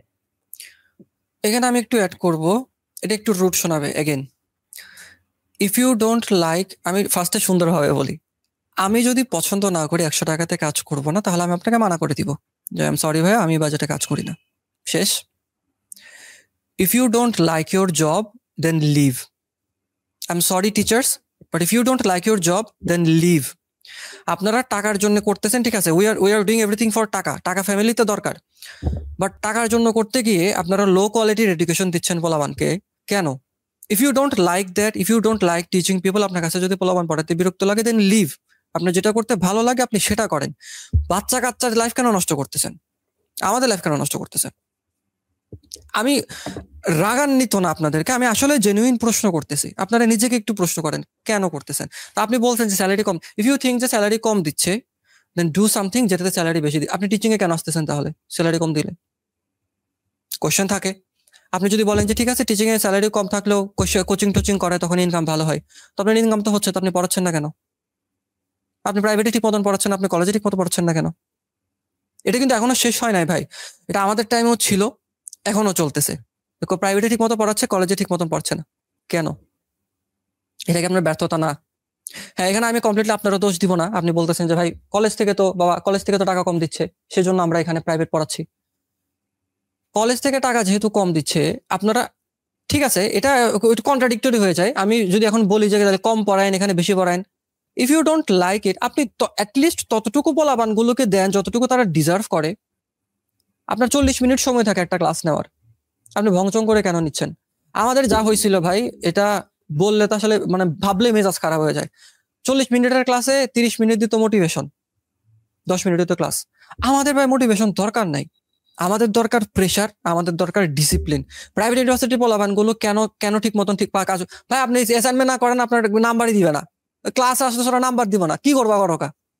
প্রেশার থাকে। আমাদের ভাই মোটিভেশন দরকার নাই, আমাদের প্রেশার দরকার, আমাদের ডিসিপ্লিন দরকার, এটা নাই। আবার এখানে অনেক কাহিনী আছে, ডিসিপ্লিন আর প্রেশারও যদি দেয়, এনিও এমন একটা জায়গা হয়ে গেছে, সব স্টুডেন্ট ভাই যে কলেজে গিয়ে ডেইলি কাজ করবে এই সিচুয়েশন প্রত্যেকটা স্টুডেন্টের আবার নাই। স্টুডেন্ট অনেকে জব করতেছে, ফ্যামিলি চালাচ্ছে, অজবা টাকা থেকে বিভিন্ন আসতেছে, বাধ্য হয়ে ফ্যামিলিকে চালানোর জন্য আমাদের জব করা লাগতেছে। এই ক্ষেত্রে এমন একটা ফরম্যাট আসলে করা উচিত যেটাতে স্টুডেন্টরা তাদের পার্ট টাইম জবটাও হয়তো করতে পারতেছে, প্লাস ওদের পড়ালেখাটাও কন্টিনিউ করতে পারতেছে। এখানে হয়তো প্রাইভেটের কথা যদি বলি, পার্ট টাইম জবটা স্যাক্রিফাইস করা লাগতেছে। এখন পার্ট টাইম জবের অপরচুনিটি এখানে আবার বাংলাদেশের অনেকের অবদান দরকার। এটাকে জাস্ট মানে পড়ালেখা ইনস্টিটিউশন যদি হবে না, পার্ট টাইম জবগুলো যদি লাইক আফটার 2 PM বা আফটার 3 PM যে জবগুলো আছে এগুলোর যদি বাড়ে, অ্যামাউন্ট যদি বাড়ে, তাহলে স্টুডেন্টগুলো জব করতে পারতেছে। তো এখানে দুই পক্ষেরই আসলে সাপোর্ট দরকার, স্টুডেন্টের দরকার, দেশের যারা কর্পোরেটে আছে ওদেরও দরকার, একলা ইউনিভার্সিটি পারবে না। সো এই তো পয়েন্টটা। হ্যাঁ, যে ওইটাই বলছিলাম যে ওভারঅল আমাদের সিস্টেমটাই আসলে একটু মডিফাই করার দরকার। লেটস সে প্রাইভেটে তো এই প্রবলেমটা না, আপনি যেটা বলছিলেন যে এখানে ভালো পড়াও এখানে ভালো পড়ায় না, প্রাইভেটের টিচার হচ্ছে বাইরে আলাদা করে আবার কোচিং করায় না, সেক্ষেত্রে এই ক্ষেত্রে এই প্রবলেমটা নেই। বাট তাদের ক্ষেত্রে অন্য একটা প্রবলেম তারা ফেস করে, তাদেরকে এত বেশি পরিমাণ ক্লাস দেওয়া হয়, এত বেশি পরিমাণ প্রেশার দেওয়া হয়, বা তাদের কাজের চাপ এত পরিমাণ বেশি থাকে যে তারা হয়তো ওই লেভেলে ক্লাসটা ডিজাইন করাতে পারে না। সে আপনার যদি হাতে আজকে সন্ধ্যার সময় ব্যাপারটা হলো যে আজকে আপনার জাস্ট একটা ক্লাস আছে, আপনি 1 ঘন্টার একটা ক্লাস নেবেন, তখন কিন্তু আপনি সারাটা দিন সময় পাচ্ছেন যে ওই ক্লাসে কি ডেলিভারি দেবেন, স্পিচ কিভাবে ডেলিভারি দেবেন ওইটার ব্যাপারে আপনি মনে মনে একটু চিন্তা করলেন বা লেকচারটাকে একটু ডিজাইন করলেন।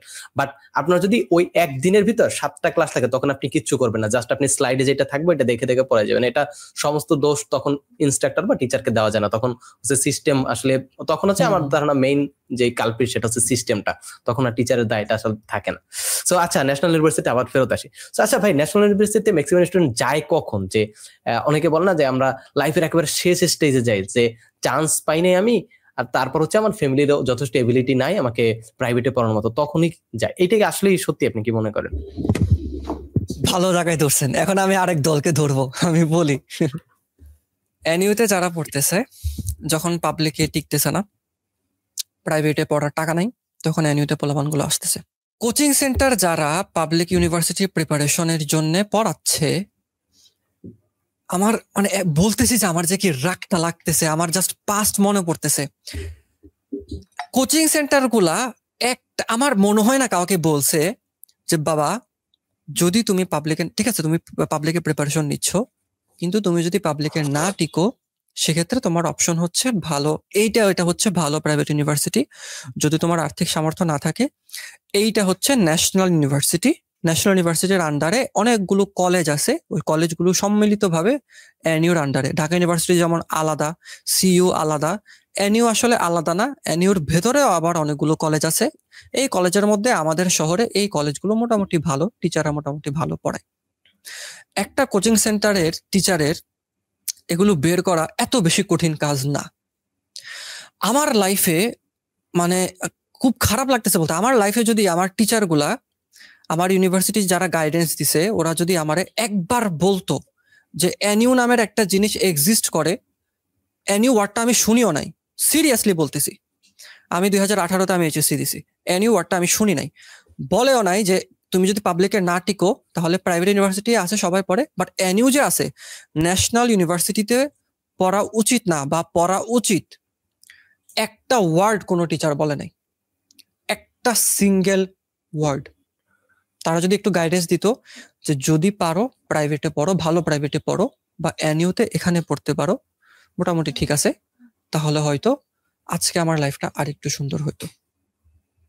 আমার যদি ভাই টাকা থাকতো, ট্রাস্ট মি, আমি এনইউতে পড়তামই না, আমি প্রাইভেট ইউনিভার্সিটিতে পড়তাম। টাকা থাকতো বলতে রিচ কিড বলতেছি না বাবা, এনইউতে পড়তে আমার, প্রাইভেটে পড়তাম, আমি পার্ট টাইম জব করতাম বা টিউশন করাতাম, আমার সেমিস্টার ফি নিচে চালে। অনেক আপনি চালাচ্ছেন না ভাই, আপনি যদি প্রাইভেটে আছেন বলবেন চালাচ্ছেন এভাবে, একটু কষ্ট হইতো আর কি। আমার হয়তো ফ্রিল্যান্সিং ইন্ডাস্ট্রিতে আমার একটু কম আশা হইতো, একটু সাকসেস এখানেও কম হইতো, বাট আমার একাডেমিক্যালি আমি আরো আগায় যাইতাম। একটা ভালো প্রাইভেট, একটা ইসরায়েল ইউনিভার্সিটি, একটা প্রাইভেট ইউনিভার্সিটি, এখন কত কিছু যে বলে আমাদের কলেজে, যে শুনলে হাসি উঠে, যে পাবলিকের পরে স্থান হচ্ছে এনইউর, নামে খালি খালি নামে, নাম ধুয়ে আমি পানি খাবো। একটা এনইউর পোলা মানে সার্টিফিকেট দেখলে কোনো জব জায়গাতে সিরিয়াস ভাবে নিতে চায় না, তারা ভাবে যে আরে ধরে এগুলো তো 4 বছর পরে নাই, পরীক্ষার আগে করে পরীক্ষা দিছে, স্টেটাসটা কি লেভেলের কমে যায়। একটা ভালো ইসরায়েল ইউনিভার্সিটিতে যে পোলাপানগুলো আছে, আমি যদি একটা অজপাড়া গায়ের ছেলে হই, আমি ইসরায়েল ইউনিভার্সিটিতে যদি ভর্তি হই, 2 মাস থাকি, আমার পুরো ক্যারেক্টারই চেঞ্জ হয়ে যাবে, আমার পার্সোনালিটি চেঞ্জ হয়ে যাবে, আমার পার্সোনালিটি অনেক এলিভেট করবে, ভালো হবে, কারণ আমার পরিবেশটা ভালো। এমনিতে পরিবেশ কোথায়? কোচিং সেন্টাররা যদি একটু গাইডেন্স দিত না ভাই এই বিষয়টাতে, যে বাবা এইটা হইতেছে অপশন, এটা করতে পারোস, একবারে বেশি কষ্ট না হইলে এনইউতে ভর্তি হইস না। আমি কাউরে বলি না এনইউতে ভর্তি হইস না ভাই, তোর যদি টাকা থাকে, ফ্যামিলির ব্যাকআপ থাকে, প্রাইভেটে যা। তোর যদি ফ্যামিলির ব্যাকআপ না থাকে, তাহলে টাকা যদি কামাইতে পারোস, কামাই করে ভালো একটা প্রাইভেটে যা। অবশ্যই ভালো প্রাইভেট ভাই, সব প্রাইভেট আবার ভালো না, ডিপেন্ড করে প্রাইভেটের উপরে, প্রাইভেট অ্যানালাইসিস করো, দেন তারপর ওখানে যাও। বাট এনইউর সিচুয়েশন এখনো এতটা ভালো হয় নাই যে আমি কাউকে সাজেস্ট করবো। হয়তো ফিউচারে ভালো হইলে তখন আমি সাজেস্ট করতে পারি যে হ্যাঁ ঠিক আছে, প্রসেসটা ভালো করছে। এই যে আমাদের রিসেন্ট পরীক্ষা হয়েছে, পরীক্ষার খাতা যে আল্লাহর রাস্তে কি কাটছে আল্লাহ জানে। যেই পরীক্ষা আমি confidently investment and portfolio analysis পরীক্ষা দিছি অ্যাকাউন্টিং ডিপার্টমেন্ট 4th ইয়ার থেকে, কনফিডেন্টলি দিছি যে আমার এই পরীক্ষাটাতে হয় এ আসবে না হয় এ প্লাস আসবে, ওটাতে আসছে বি। ওয়ার্কিং ক্যাপিটাল পরীক্ষা কি দিছি আল্লাহ জানে, চলে আসছে A plus. No idea how. চ্যালেঞ্জও করবো। একবার এক টিচারকে বলতে শুনছিলাম যে খাতাগুলো অনেকবার রিচেক করা হয়, কয়েকবার রিচেক করে তারপরে তোমাদেরকে কি রিচেক করতেছে ওরা জানে, ওদের আল্লাহ জানে। এখন এটা কোয়েশ্চেন করলে আবার অনেক টিচাররা কন্ট্রাডিক্ট করতে পারে যে তুমি কি জানো, ব্যাকএন্ডের কাজ তো আমরা জানি, টিচাররা জানি। With all due respect sir, আপনারা এই লজিকই দিতেছেন। আমাদের সিনিয়ররা, আমাদের আব্বা আম্মারা বলেন, হয়তো আমার আব্বা আম্মা এখন একটু আমাকে আমার সাপোর্ট করে অনেক, আমি আমার আপনার কথা বলতেছি না, জেনারেলাইজ ভাবে যদি বলি, ওরা তুমি কি জানো কথা একটাই আছে। ঠিক আছে, আমরা জানি না, আমাদেরকে জানান, শিখান জিনিসটা, ওটাও তো করেন না। হ্যাঁ একবারে হাইফাই হয়ে গেছে, শিখানো লাগবে। আমি আসলে শিখতে চাইতেছি আপনাদের কাছ থেকে। আমি জানি না, আমাকে জ্ঞানান্বিত করার দায়িত্ব আপনাদেরই ভাই। আপনারা শিখান না, আপনারা এটাকে পার্সোনাল হিসেবে নিয়ে আনেন কেন? এই তো। আচ্ছা, যেটা মাঝখানের দিকে যেটা বলছিলেন যে কোচিং সেন্টার গুলা, এডমিশন কোচিং গুলা, ওরা হচ্ছে এই টাইপের জিনিস কখনো আসলে আমাদের দেখায় না।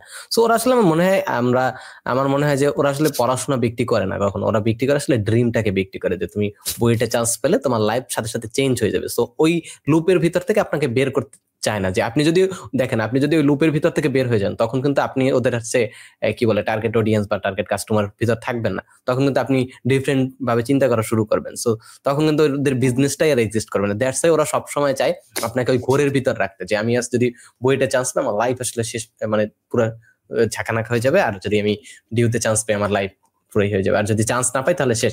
সো আপনার ঘরের ভিতর রেখে ওরা বিজনেসটা করতে চায়, দ্যাটস ওয়াই ওরা বলে না। ওরা চাইলে কিন্তু বলতে পারে।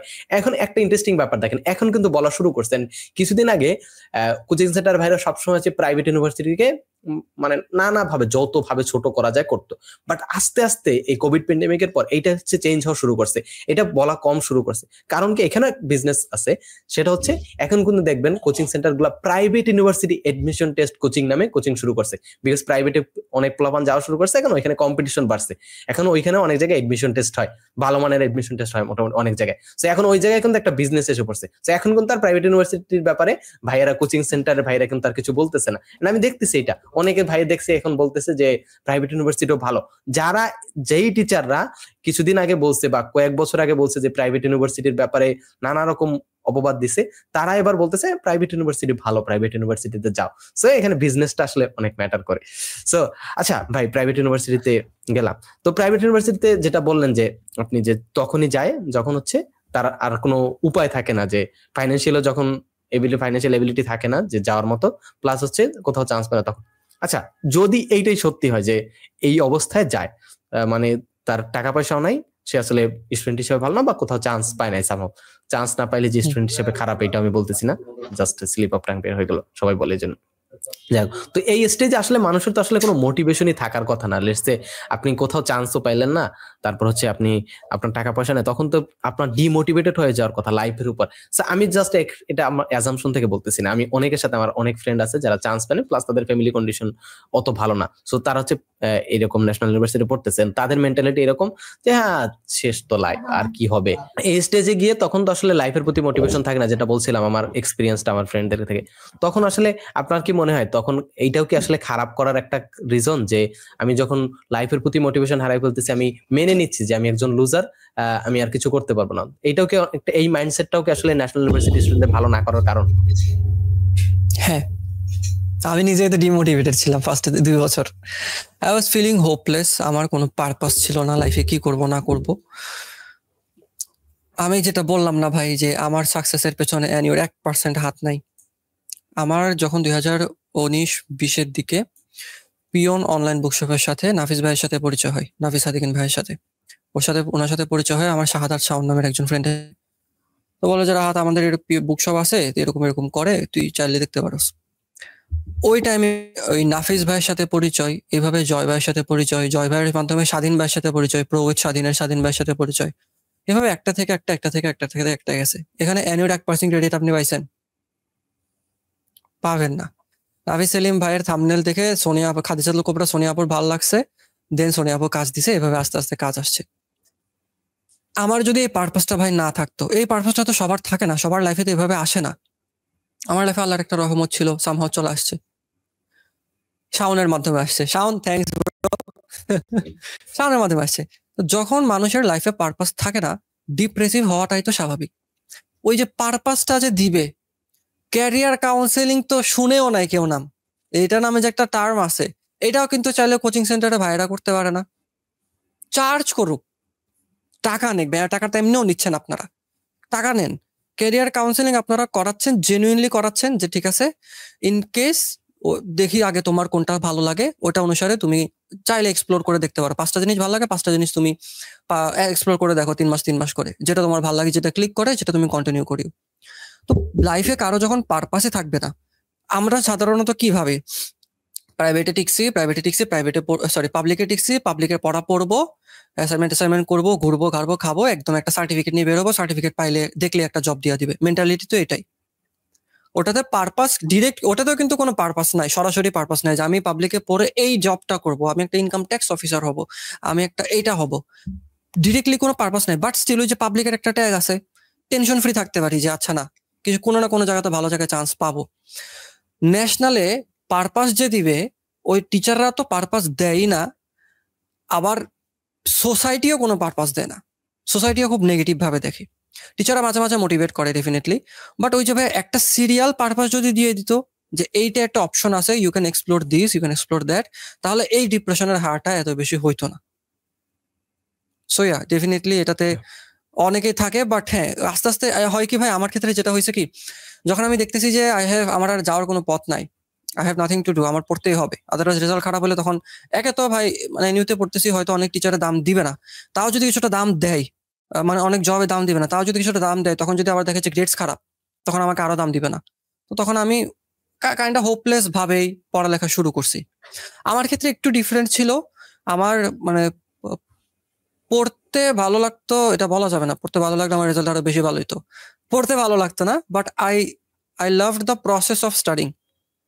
আমার পড়ালেখার যে সিস্টেমটা, এটা আমার যখন পড়ে ভালো লাগতো, পড়ে আনন্দ লাগতো, তখন পড়তে মজা লাগতো। যেমন আমাদের এন্টারপ্রেনারশিপ সাবজেক্ট ছিল, বিজনেস কমিউনিকেশন ছিল, এন্ড রিপোর্ট রাইটিং ছিল, এরপরে হচ্ছে অডিটিং ছিল, লজ এন্ড ছিল, কর্পোরেট লজ এন্ড এথিক্স। এগুলো পড়ে কেন আমার মজা লাগছে আমি বলি, কর্পোরেট লর কথাই বলি। কর্পোরেট ল যদি আপনি মন মতন পড়তে পারেন, একটা আপনার কোম্পানি বলেন যে কেউ আপনাকে কোনো বাস দিতে পারবে না, কারণ আপনি ল জানেন, এবং লেজিট ল, নট লাইক বইয়ে পড়ার জন্য দিচ্ছে, না না, ওগুলো লেজিট কর্পোরেট ল। শ্রম আইন বলেন, এই আইন বলেন, কোম্পানি আইন বলেন, আপনার এমপ্লয়ি যদি, আপনার হায়ারিং ম্যানেজার বা আপনার বস যদি আপনাকে এক্সপ্লয়েট করে, আপনার সাথে আনফেয়ার কিছু করে, শ্রম আইনের বিরুদ্ধে যদি যায়, ওর নামে কেস। সো এই জিনিসগুলো যখন আপনি পড়ে আনন্দ পাবেন, তখন আবার আপনার পড়তে ভালো লাগবে। সো কোশ্চেনটা কি জানি ছিল, আমি খেয়ে ফেলছি বলতে বলতে। ওই যে মানে আশেপাশের সবাই এত পরিমাণ ডিমোটিভেটেড থাকে, এইটার কারণেই কি আসলে national university student maximum fail করে বা লাইফ হ্যাঁ ভালো হ্যাঁ কিছু হ্যাঁ করতে হ্যাঁ পারে হ্যাঁ, না। এই ডিমোটিভেট থাকার কারণে পারপাসটা কেউ না দেখানোর কারণে তখন দেখা যায় যে স্টুডেন্ট গুলোর হয় রেজাল্ট খারাপ হয়, না হলে পরীক্ষা ফেল করতেছে, বা আশা ছেড়ে দিয়েছে যে না এখানে করবো না, I rather do some job. এই তো। তো এই প্রবলেমটা আসলে পারপাসটা আসলে কারোরই থাকে না, পাবলিকে বলেন প্রাইভেটে বলেন, সবাই পড়তেছে এই জন্য। তো এখানে এক্সট্রা একটা অ্যাডভান্টেজ যেটা থাকে যে আশেপাশে সবাই পড়তেছে, এই জন্য দেখতেছি যে হ্যাঁ সবাই পড়তেছে, আমি কিভাবে না পড়ে থাকি, সবার রেজাল্ট যেহেতু ভালো হচ্ছে বা সবাই কিছু না কিছু করার ট্রাই করতেছে। লেটস সে প্রাইভেটে এই ব্যাপারটা ভালো যে যারা পড়তেছে হয় পড়তেছে, আর যারা কিছু করতেছে, লেটস সে ক্রিয়েটিভ ফিল্ডে কিছু করতে চাচ্ছে, তারা হয়তো ওই ফিল্ডে কিছু করছে, পড়াশোনা হয়তো করছে না, বাট ক্রিয়েটিভ ফিল্ডে কিছু করছে। বাট ন্যাশনাল ইউনিভার্সিটির মতো এইরকম ব্যাপারটা খুবই কম দেখছি যে কিছুই করছে না, পড়াশোনাও করছে না, ক্রিয়েটিভ ফিল্ডে বা অন্য কোনো ফিল্ডে কিছু ট্রাই করছে না। বাট ন্যাশনাল ইউনিভার্সিটিতে এই টাইপের মানুষজন আছে, আমি নিজেই দেখছি, নিজে এক্সপিরিয়েন্স করছি। সো এক্ষেত্রে এইটা বললাম যে আপনি যে প্রথমে যেটা বলছিলেন পিয়ার প্রেশার কথা, আশেপাশের এনভায়রনমেন্টের প্রেশারে হয়তো কিছু এগিয়ে যায়, প্লাস বাট ন্যাশনাল ইউনিভার্সিটিতে ওই প্রিভিলেজটা থাকে না, সে আশেপাশের বন্ধুরা দেখতেছে না কিছু করতে, সো আমি কিভাবে করব। সো ম্যাক্সিমাম যেহেতু ডিমোটিভেটেড থাকে, এই জন্য হয়তো এক্ষেত্রে এইটাও তো বড় রিজন হতে পারে। আর পারপাস তো আসলে কারোরই থাকে না, কেউই জানে না যে প্রাইভেটে পড়ুক পাবলিকে পড়ুক, কেউই জানে না আসলে কি করবে, আসলে পারপাস এটা কারোরই থাকে না। আমি আমার আশেপাশে এনভায়রনমেন্টে দেখতেছি না কাউকে যে খুব বেশি পারপাস নিয়ে আমার গোল ফিক্সড, আমি এই জায়গায় যাবো এই জন্য পড়তেছি, এরকম কেউই না। পড়তেছি কারণ সবাই পড়তেছে এই জন্য পড়তেছি, ম্যাক্সিমাম মেন্টালিটি এরকম, দুই একজন হয়তো আউট অফ দ্য বক্স চিন্তা করে। এটাই, এখানে আমি আসলে আমাদের স্টুডেন্টের কিছু দোষ দিব, সব দোষ এনিওর না। যেমন আপনি খুব ভালো একটা পয়েন্ট বলছেন যে ভাই আমার পরিবেশটা যদি এমন না থাকে, তাহলে আমি মিশবো কার সাথে বা জানবো কার সাথে, আমার তো প্রেশারটা নাই। এখানে এনিওর ভাই ব্রাদার যারা আছো, আমরাও ধোয়া তুলসী পাতা না। আমার কোনো পরিবেশ ছিল না, আমি আমার আপব্রিঙ্গিংটা একটু বলি। দুনিয়ার ইন্ট্রোভার্ট একটা ছেলে, আমাকে এলাকাতে মানুষ, আমি এখানে এই এলাকাতে থাকি মেবি 6 বছর না 7 বছর, 2019 না কবে থেকে আমি থাকি এখানে, না আরো আগে থেকে। এই এলাকাতে আমাকে কেউ চিনে না ভালো মতন, মুদির দোকানে চিনে খালি ভালো মতন যায়, আয়রনের দোকানে চিনে কারণ আয়রনে কাপড় নিয়ে যায়, আর মিষ্টির দোকানে চিনে কারণ মিষ্টির দোকান সামনে বিভিন্ন ইভেন্টে কিনা লাগে, ওখানে নাস্তা হবে আছে সেই জন্য যায়। এই কয়েকটা জায়গা ছাড়া আমাকে এলাকাতে মোস্ট প্রবাবলি কেউ চিনে না। আমি দুনিয়ার ইন্ট্রোভার্ট একটা ছেলে। আমি আমার আগের এলাকায় যেখানে ছিলাম দুনিয়ার ইন্ট্রোভার্ট একটা ছেলে, আমি বের হইতাম না। এখন কিছুটা যাতে আসছি তাও। তো আমি এত ইন্ট্রোভার্ট হওয়া সত্ত্বেও আমার আশেপাশে মানুষ একে তো ছিল না। আমি যে পরিবেশ থেকে আসছি, আমরা এখন এখানে আমি আমার আম্মা আব্বা ফ্যামিলি নিয়ে থাকতেছি। আমি যে পরিবেশ থেকে আসছি, আমাদের 2টা রুম ছিল, একটা রুমে আব্বা আম্মা থাকতো, আরেকটা রুম বিশাল রুম ছিল। খাটে থাকতাম 3 জন, ফ্লোরে থাকতো 3 জন না 4 জন, মানে সাবলেটের মতন থাকতো আর কি। আমাদের আত্মীয় স্বজনরা থাকতো। তো আমাদের এত পরিবেশ ছিল না যে টাকা পয়সাও ভালো ছিল বা একবারে স্ট্যান্ডার্ড একটা পোলাপান ছিল। চট্টগ্রামের পোলাপানগুলো ওই বয়সটাতে ভাই এতটা স্ট্যান্ডার্ড বা ওইরকম ছিল না, রিচ কিড ছিল না। আমি যেরকম ছিলাম আশেপাশে মোটামুটি এরকম ছিল, হয় এরকম ছিল, না হলে একদম এক্সট্রিম রিচ ছিল, যে বাড়িওয়ালাদের সাথে আবার আমাদের জমতো না, কেমন একটা একটা স্টিগমা থাকতো, একটা কথাবার্তা হইতো না, একটা ভাব নিয়ে থাকতো। তো আমরা ওদিকে আর যাইতাম না যে না ভাই থাক। পরিবেশ তো আমারও ছিল না, তাহলে আমি এতদূর কিভাবে আসছি? প্রশ্নটা থাকে। আজকে শিখাই দিচ্ছি ওই অবজেকশন যাতে আর জীবনে না আসে। যখন আপনার অফলাইনে পরিবেশ নাই তখন আপনি অনলাইনে পরিবেশ করেন। আবার বলতেছি, যখন আপনার অফলাইনে পরিবেশ নাই তখন আপনি অনলাইনে পরিবেশ করেন। আবির ভাইয়ের সাথে আমার দেখাও হয় না জীবনে, বাট ওনার সাথে আমি কথা বলতেছি, মেন্টালিটি মিলতেছে, ইচ্ছা মিলতেছে, পার্সপেক্টিভ মিলতেছে। এটা হচ্ছে না? তাহলে এইটার মাধ্যমেই তো আপনি আরো 10টা মানুষের সাথে মিশতে পারবেন। 10টা মানুষ থেকে আপনি 10টা জিনিস শিখতে পারবেন। আপনি যখন দেখবেন যে আপনার মতন আমার মতন ফ্রিল্যান্সার, আমি যখন দেখতেছি যে আমার যে ছোট ছোট ফ্রিল্যান্সার মাসে 2 লাখ টাকা 3 লাখ টাকা কামাচ্ছে, 10 লাখ টাকা 20 লাখ টাকা কামাচ্ছে, আমার মাথায় তো প্রেশার এমনি কাজ করবে, পিয়ার প্রেশার তো কাজ করবে যে এই ছেলেটা ভালো টাকা কামাই করতেছে, আমি কেন পারতেছি না? এই ছেলেটা বিদেশে চলে যাচ্ছে পড়ালেখার জন্য, আমি কেন পারতেছি না? যখন আপনি আপনার সারাউন্ডিং, অফলাইন সারাউন্ডিং বলেন অনলাইন সারাউন্ডিং বলেন, স্মার্ট মানুষদেরকে দিয়ে নিয়ে করবেন, তৈরি করবেন, তখন আপনার মাঝে আপনার ইমপ্রুভমেন্ট আসতে বাধ্য। কারণ আপনার টাইমলাইনে তো ভালো ভালো জিনিস আসতেছে। আপনার টাইমলাইনে আপনি দেখতেছেন যে অমুকে একটা স্টার্ট আপ বিজনেস করে মাসে কেমন কাজ করতেছে, তার কি কি প্রবলেম হচ্ছে, তার ইউনিভার্সিটিতে কি কি দিচ্ছে, কি কি প্রবলেম হচ্ছে, সে কিভাবে সলভ করতেছে, কি কি অ্যাসাইনমেন্ট দিচ্ছে, বা সে কোনো এক্সট্রা কারিকুলার করতেছে কিনা। আপনি যখন দেখবেন যে এই ছেলেটা, আমার বয়সী একটা ছেলে, খুব ভালো ক্রিকেট খেলে বা সে খুব ভালো ব্যাডমিন্টন খেলে, আচ্ছা ঠিক আছে আমি ট্রাই করতে পারি, আমার এলাকাতে একটা ভালো ব্যাডমিন্টন প্লেস আছে, আমি ওখানে গিয়ে ট্রাই করতে পারি। It's a good skill. আপনি ভালো পরিবেশ দেখতেছেন, ওটা আপনাকে ডিরেক্টলি ইন্সপায়ার করতেছে, ডিরেক্টলি মোটিভেট করতেছে। অফলাইনে যদি ভালো পরিবেশ না পান, আপনি যদি বলেন যে ভাই আসলে আমার আশেপাশে কেউ তেমন ভালো না, কেমন জানি ভালো না ভাই, সবাই অনেক টক্সিক, তো অনলাইনে আসেন। অনলাইনে কয়টা মানুষ আপনাকে বাস দিবে? হাইয়েস্ট কমেন্টে গিয়ে একটু মানে ফান মজা নিবে। আমরা যখন মজা নিই তখন কি করি? দেখতেছি রিল, দেখতেছি, হ্যাঁ হ্যাঁ একটা কমেন্টে মজা নিছি, স্ক্রল করে আবার চলে গেছি। কার কমেন্ট করছিলাম কোনো মনে নাই, কেউ রিয়াক্ট করলে তখন এটা আবার কমেন্টে এসে দেখেছে, বাহ একদম মানে টপ লেভেল কমেন্ট করছিলাম, এত হা হা আসছে। এছাড়া অ্যাট বেস্ট কি হবে ভাই? আমার অনেক কন্টেন্ট পোস্ট ভাইরাল হয়েছে। নবিতাকে নিয়ে আমি একটা পোস্ট করছিলাম, কি যে মানুষের গালি দিছে আমার কোনো ইন্টেনশনই ছিল না ভাই। ভাই ওটার কাহিনী তো সত্য ভাই, মানে অস্বীকার করার মতো লজিক্যাল। আমি ওইটার কমেন্টও দেখছি। হ্যাঁ, লজিক্যালি কয়েকজন ডিপেন্ড করতে আসে নাই, কিন্তু সবাই হচ্ছে উল্টাপাল্টা বলতেই ছিল ম্যাক্সিমামই। লজিক্যালি যে হ্যাঁ এটার পিছনে লজিকটা কি, এটা দিয়ে ওনাকে ডিপেন্ড করে, এরকম কিন্তু খুব কম মানুষই আসে। হ্যাঁ আমার ওপিনিয়নের সাথে মিলে নাই, যাই লাগাই গালি। হ্যাঁ হ্যাঁ, কয়েকটা সলিড পয়েন্ট আসলে, নবিতা একেবারে খারাপ ছিল না, অবভিয়াসলি অনেক ভালো সাইডও ছিল, বাট কম্পিটিটিভলি যদি তুমি দেখতে চাও, ওর ব্যাড সাইডসটাকেই বেশি প্রমোট করা হয়েছে। Whether you love it or not ভাই, it's the truth. Be like ডেকিসুকি, আমি বলি ডেকিসুকি তো ভালো ছিল, হয় ডেকিসুকির মতন হও, নাহলে সুনিয়র মতন হও, টাকা পয়সা কামাও, চিল থাকবা। এনিওয়ে, তো এই যে আমাকে নিয়ে কথা মানুষ বলে চলে গেছে, এত বাস দিল, আমি লিখিত দিব ওই পোস্টটা তো টোটাল 4 লাখ রিচ হয়েছে। ওই 4 লাখ রিচে 400 মানুষেরও ভালোভাবে মনে নাই। আমি এখন বলছি হয়তো কয়েকজন মনে করবে, 400 মানুষের ভালোভাবে মনে নাই যে পোস্ট আসলে কে করছে। পোস্ট পড়ছে, পোস্টের যে ডিজাইন ছিল ওটাও দেখছে, কিন্তু পোস্ট যে আমি করছি, আমার চেহারা থাকে একটুখানি, কেউ দেখে নাই, চলে গেছে, জাস্ট পড়ছে, মাথা গরম হয়েছে, কমেন্ট করছে, গেছে গা, দ্যাটস ইট। তো তুমি তোমার পরিবেশটা যখন এভাবে স্মার্ট করে ফেলবা, এট বেস্ট তোমাকে হয়তো একজনের দুইজন একটা বাস দিবে, দ্যাটস ইট, আর কিচ্ছু না, nothing more nothing less. But তোমার পরিবেশটা তো স্মার্ট হয়ে যাচ্ছে। এখানে আমরা আসলে ধোয়া তুলসী পাতা না, আমরা বসে থাকি, আমরা পরিবেশে জয়েন দিই না। এখানে একটা সুন্দর প্রশ্ন আসবে যে ভাই এই পরিবেশটা কোথায় পাবো? এই পরিবেশটা পাবা তুমি, যেমন ট্রাইনোমিয়াল পডকাস্ট খুব ভালো চলতো, গ্রুপের মেম্বার তো এখনো আছে, ওখানে গিয়ে তুমি ফ্রেন্ড রিকোয়েস্ট পাঠাও যাদেরকে তোমার ভালো মনে হয়। ব্র্যান্ড প্র্যাকটিশনার্স বাংলাদেশ একটা গ্রুপ আছে, ওখানে ঢুকে ভালো পোলাবান যাদেরকে মনে হয় তুমি friend request Pathao.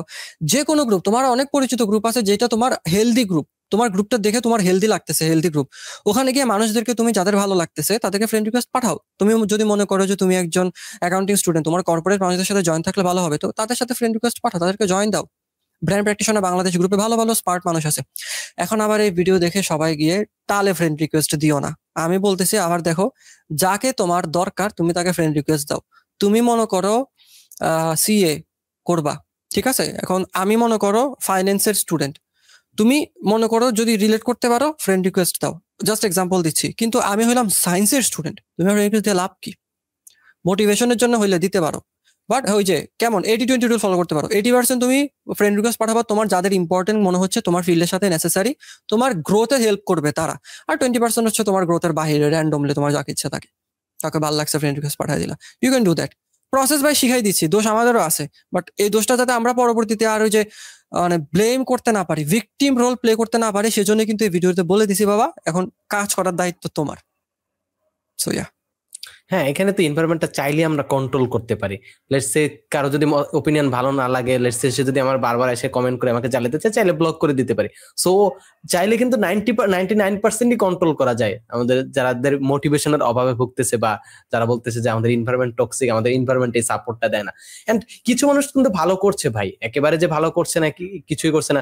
Let's say আপনি একটা এক্সাম্পল হতে পারেন। প্লাস হচ্ছে ইনফ্যাক্ট কিছুদিন আগে নিউজ হয়েছিল না যে ন্যাশনাল ইউনিভার্সিটি থেকে একটা ছেলে মেবি মেটা বা অথবা গুগলে জব পাইছে। সো আমাদের ইঞ্জিনিয়ারদের পার্সপেক্টিভ থেকে সবচেয়ে ভালো জব দেখায় মেটা বা গুগল বা ইন্টেল এই টাইপের কোম্পানিগুলোতে। সো ওই পর্যন্ত যাওয়ার এবিলিটি আছে। বাট এক্ষেত্রে প্রবলেম তো সব জায়গায় আছে। টিচারদের যে প্রবলেম, এনভায়রনমেন্ট নাই, প্লাস হচ্ছে স্টুডেন্টদের মেন্টালিটি নাই। সো চাইলে কিন্তু অনেক কিছু ওভারকাম করা যায়, সে প্রাইভেটে থাকুক পাবলিকে থাকুক। এখন আমাদের মেনে নিতে হবে যে আমাদের সিস্টেম এইরকম, আমাদের সব জায়গায় প্রবলেম।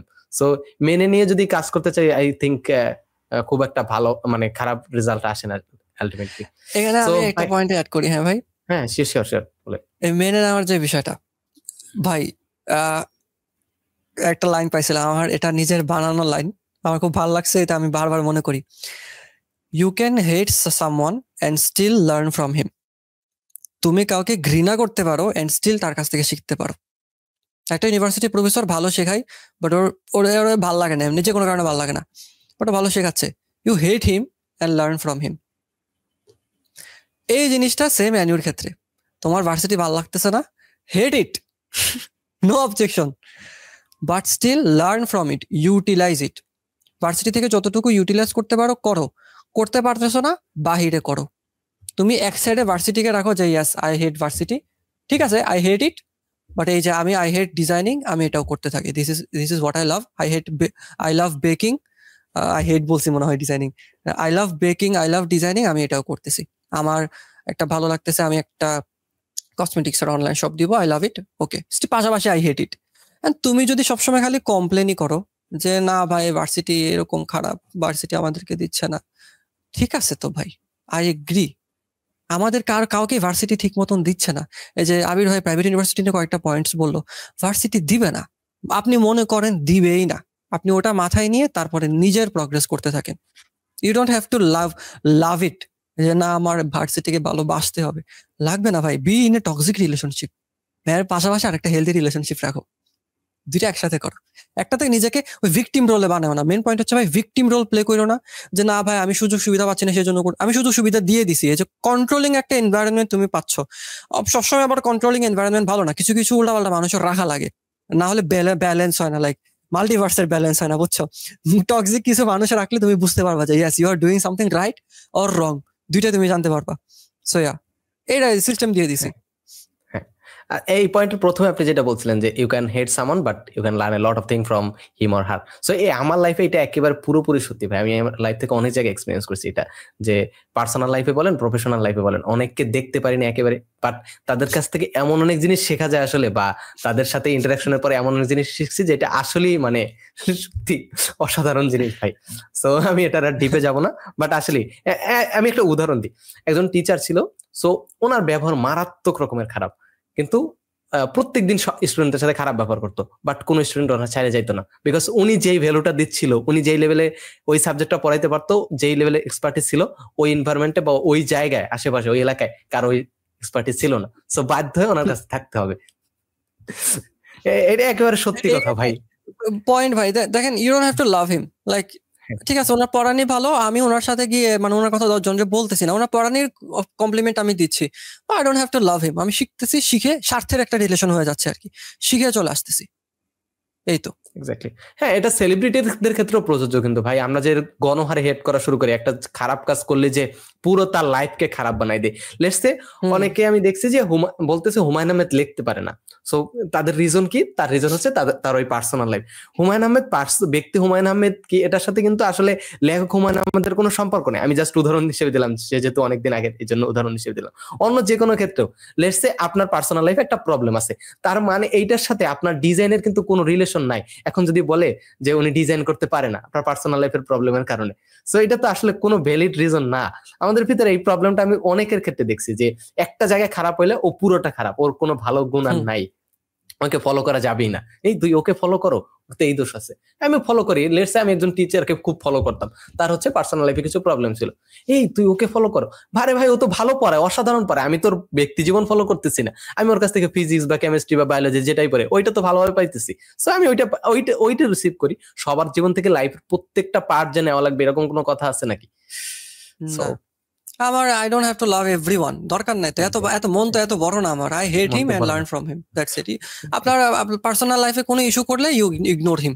আপনার যদি মনে হচ্ছে যে সে, হ্যাঁ কিছু যদি ন্যাশনাল ইস্যু বলি তখন একটা কথা ঠিক আছে, পার্সোনাল লাইফে কি করছে অনেস্টলি আমার কোনো মাথা ব্যথা নাই, ঠিক আছে, আই হেট হিম। ওরে কাজটা পার্সোনাল লাইফে একটা কাজ করছে আমার ভালো লাগতেছে না, আই হেট হিম। বাট ওর যে কন্টেন্ট গুলো দিছে এটা হয়তো আমার লাগবে, আমার লাভ হবে, এটা আমি ওখান থেকে নিয়ে কাজ করতেছি। কখনো যদি দেখি যে ওই কন্টেন্টটাও আমার মরালসের সাথে অ্যালাইন করতেছে না, আমার পার্সোনালিটির সাথে অ্যালাইন করতেছে না, আই ব্লক হিম, ইগনোর হিম, আমি থাকবোই না ওর আশেপাশে, শেষ, তবে কি শেষ।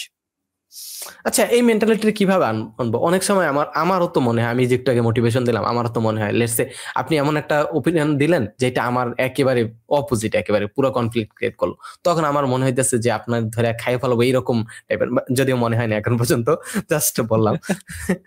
তো এরকম মনে হলো, তো এইটা থেকে বের হবো কিভাবে? এই লুপটা থেকে লেটস সে আমি বাঙালির এই মানে কি চিরচেনা চরিত্রটা থেকে বের হইতে চাই, তো বের হওয়ার ওয়েটা কি? এটা খুব সুন্দর একটা পয়েন্ট। এটাকে আমি একটু পজিটিভলি দেখার চেষ্টা করি। মনে করেন আপনি কাউকে পছন্দ করেন, লেটস সে একটা জিনিস লাগে নাই, আমরা ঝগড়ার সময় কি করি, এই তুমি এটা করছো, তুমি ফালতু, তুমি এটা করছো, তুমি জানো এটা কি করছো, এটা কি করছো। ডোন্ট ডু দ্যাট, শিখায় দেয় কিভাবে করবা। এটা যদিও রিলেশনশিপ এক্সাম্পল, বাট এটা লাইফে অনেক কাজে লাগে। যখন দুইটা পার্টনারের ঝগড়া হচ্ছে তখন আরেকটা পার্টনার দেখতেছে যে তার এটা ভুল, কিন্তু সে কিন্তু ডিরেক্টলি বলে নাই যে আই হেট ইউ বা ফালতু এসব কথাবার্তা বলবা না। সে খুব সুন্দর করে বলছে যে দেখো আমি তোমাকে অনেক ভালোবাসি, কিন্তু এখন যে জিনিসটা হচ্ছে, এখন যে মোমেন্টটা হচ্ছে, এটা আমার পছন্দ হচ্ছে না, এটা আমার ভালো লাগতেছে না, আমি এই বিষয়ে তোমার সাথে পরে কথা বলবো। C how beautiful it is, কত সুন্দর। এই মেন্টালিটি আপনি যদি প্র্যাকটিক্যালি যে কোনো কিছুতে আনতে পারেন। আমি জোন আউট হয়ে গেছি। কোশ্চেনটা কি ছিল? একটা সেলিব্রিটির একটা জিনিস আপনার ভালো লাগে না, আপনি তাকে বলবেন যে ঠিক আছে আই হেট হিম, ওর এই জিনিসটার জন্য আমি তাকে ঘৃণা করব, আমার মনে তার প্রতি ঘৃণা আজীবন থাকবে, কিন্তু ওরে একটা জিনিস, একটা টপিক আমার ভালো লাগছে যেটা আমাকে আমার লাইফে হেল্প করবে, এইটা আমি একটু করে দেখি। পাশাপাশি আমার মাথার এক সাইডে আছে আই হেট হিম, মাথায় রাখেন, আপনি মাথা থেকে ফালায়েন না ভাই, দরকার নেই ফালানোর। You hate him, best of luck, go for it. পাশাপাশি ওর একটা জিনিস আপনার ভালো লাগতেছে, you support it, publicly support না করলেও at least support it to yourself. ঠিক আছে, আমি ওর থেকে এই জিনিসটা পাচ্ছি, এই ভ্যালুটা পাচ্ছি, আমি এটা নিয়ে কাজ করি। পাশাপাশি I hate him, if anyone ask me do you like him, no I hate him, but do you like how he teaches people, yes, ওর শেখানো ভালো, বাট পার্সোনালি ব্যক্তি জীবনে আমি ওকে পছন্দ করি না। ইটস নট ইউ ভার্সেস হিম।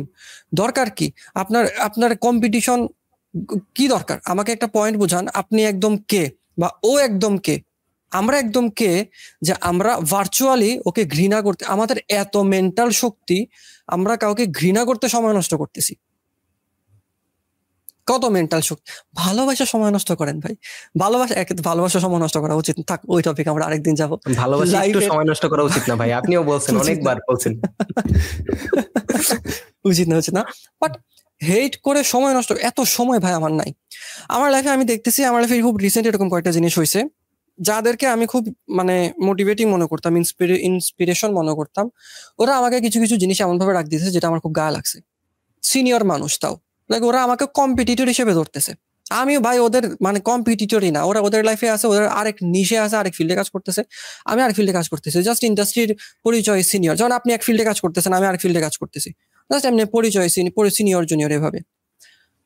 তো এটাতে আমি কি করছি, হ্যাঁ আমার কয়েকক্ষণ খুব খারাপ লাগছে, এই দূরে এরকম সিনিয়র একটা মানুষ কিভাবে এরকম থার্ড ক্লাস কাজ করে, খুব স্বল্প সময়ের জন্য খারাপ লাগছে। And then what, I moved on. আমার কাছে এত সময় নাই যে আমি ওনাকে নিয়ে ভেবে আমার টাইম আমি মিমস দেখে টাইম ওয়েস্ট করবো। আমার মিমস দেখতে ভালো লাগে, দ্যাটস হোয়াট আই লাভ। দুটা মিমস দেখছি, হা হা হা হা ভালো লাগছে, আমি হেট করে সময় কেন নষ্ট করবো? আস্ক ইউরসেলফ যে আপনার সময়ের কি দাম এতই কমে গেছে যে আপনি কাউকে হেট করে সময় নষ্ট করবেন? This applies for personal life people, any senior junior or even someone who hurt you, your ex, your crush, anyone. আপনি তাকে নিয়ে নেগেটিভ ভেবে সময় নষ্ট করবেন, এত ফ্রি মানুষ আপনি না। এ কথাটা স্পেশালি আমার যারা ওভার থিঙ্কার ভাই ব্রাদার আছেন, স্পেশালি ভাই এবং বোনেরা, আল্লাহর ওয়াস্তে ওভার থিঙ্কিং করে ভালো কাজ ওভার থিঙ্কিং, আপনারা ওভার থিঙ্কিং করে আমি আপনাদেরকে আইডিয়া দিই কোথায় ওভার থিঙ্কিং করবেন। ইউএক্স নিয়ে রিসার্চ করেন, ইউজার এক্সপিরিয়েন্স নিয়ে, ওইটাতে ওভার থিঙ্কিং করেন যে কোনো কাস্টমারের কি প্রবলেম হইতে পারে, ওই প্রবলেম ফিগার আউট করে আগেই আপনি সলিউশন দিয়ে দিচ্ছেন। ওভার থিঙ্কিং তো ভালো জিনিস, ওভার থিঙ্কিং করেন। বলছে ভাইয়া কন্টেন্ট বানায়, কন্টেন্ট একটা ওভার থিঙ্কিং কাজ, যে কোন কন্টেন্ট মানুষের ভালো লাগতে পারে, কোন কন্টেন্ট মানুষ চাচ্ছে, এটা নিয়ে ওভার থিঙ্কিং করেন। ভাইয়ের জন্য আপনি কন্টেন্ট করে দেন, কন্টেন্ট করে মাসে টাকা পয়সা কামান, ভালো জিনিসে কন্টেন্ট করেন। কন্টেন্ট আইডিয়া দিয়ে দিচ্ছেন, স্ক্রিপ্ট দিয়ে দিচ্ছেন, ভাইয়া কন্টেন্ট করতেছে বা কন্টেন্ট আইডিয়া দিয়ে দিচ্ছেন। Do over thinking on good. খারাপ জিনিসে হেট করে ওভার থিঙ্কিং করিয়েন না, যেটা ফিউচারে হয় নাই ওইটা নিয়ে ভেবে প্রেজেন্ট নষ্ট করিয়েন না। আপনার প্রেজেন্টের একটা দাম আছে, ইউটিলাইজ দ্যাট। এটাই ভাই যেটা বলছিলেন একটু অ্যাড করি, কেউ যদি হচ্ছে আমার স্ক্রিপ্ট লিখে দিতে চান আমার কমেন্ট করে জানেন।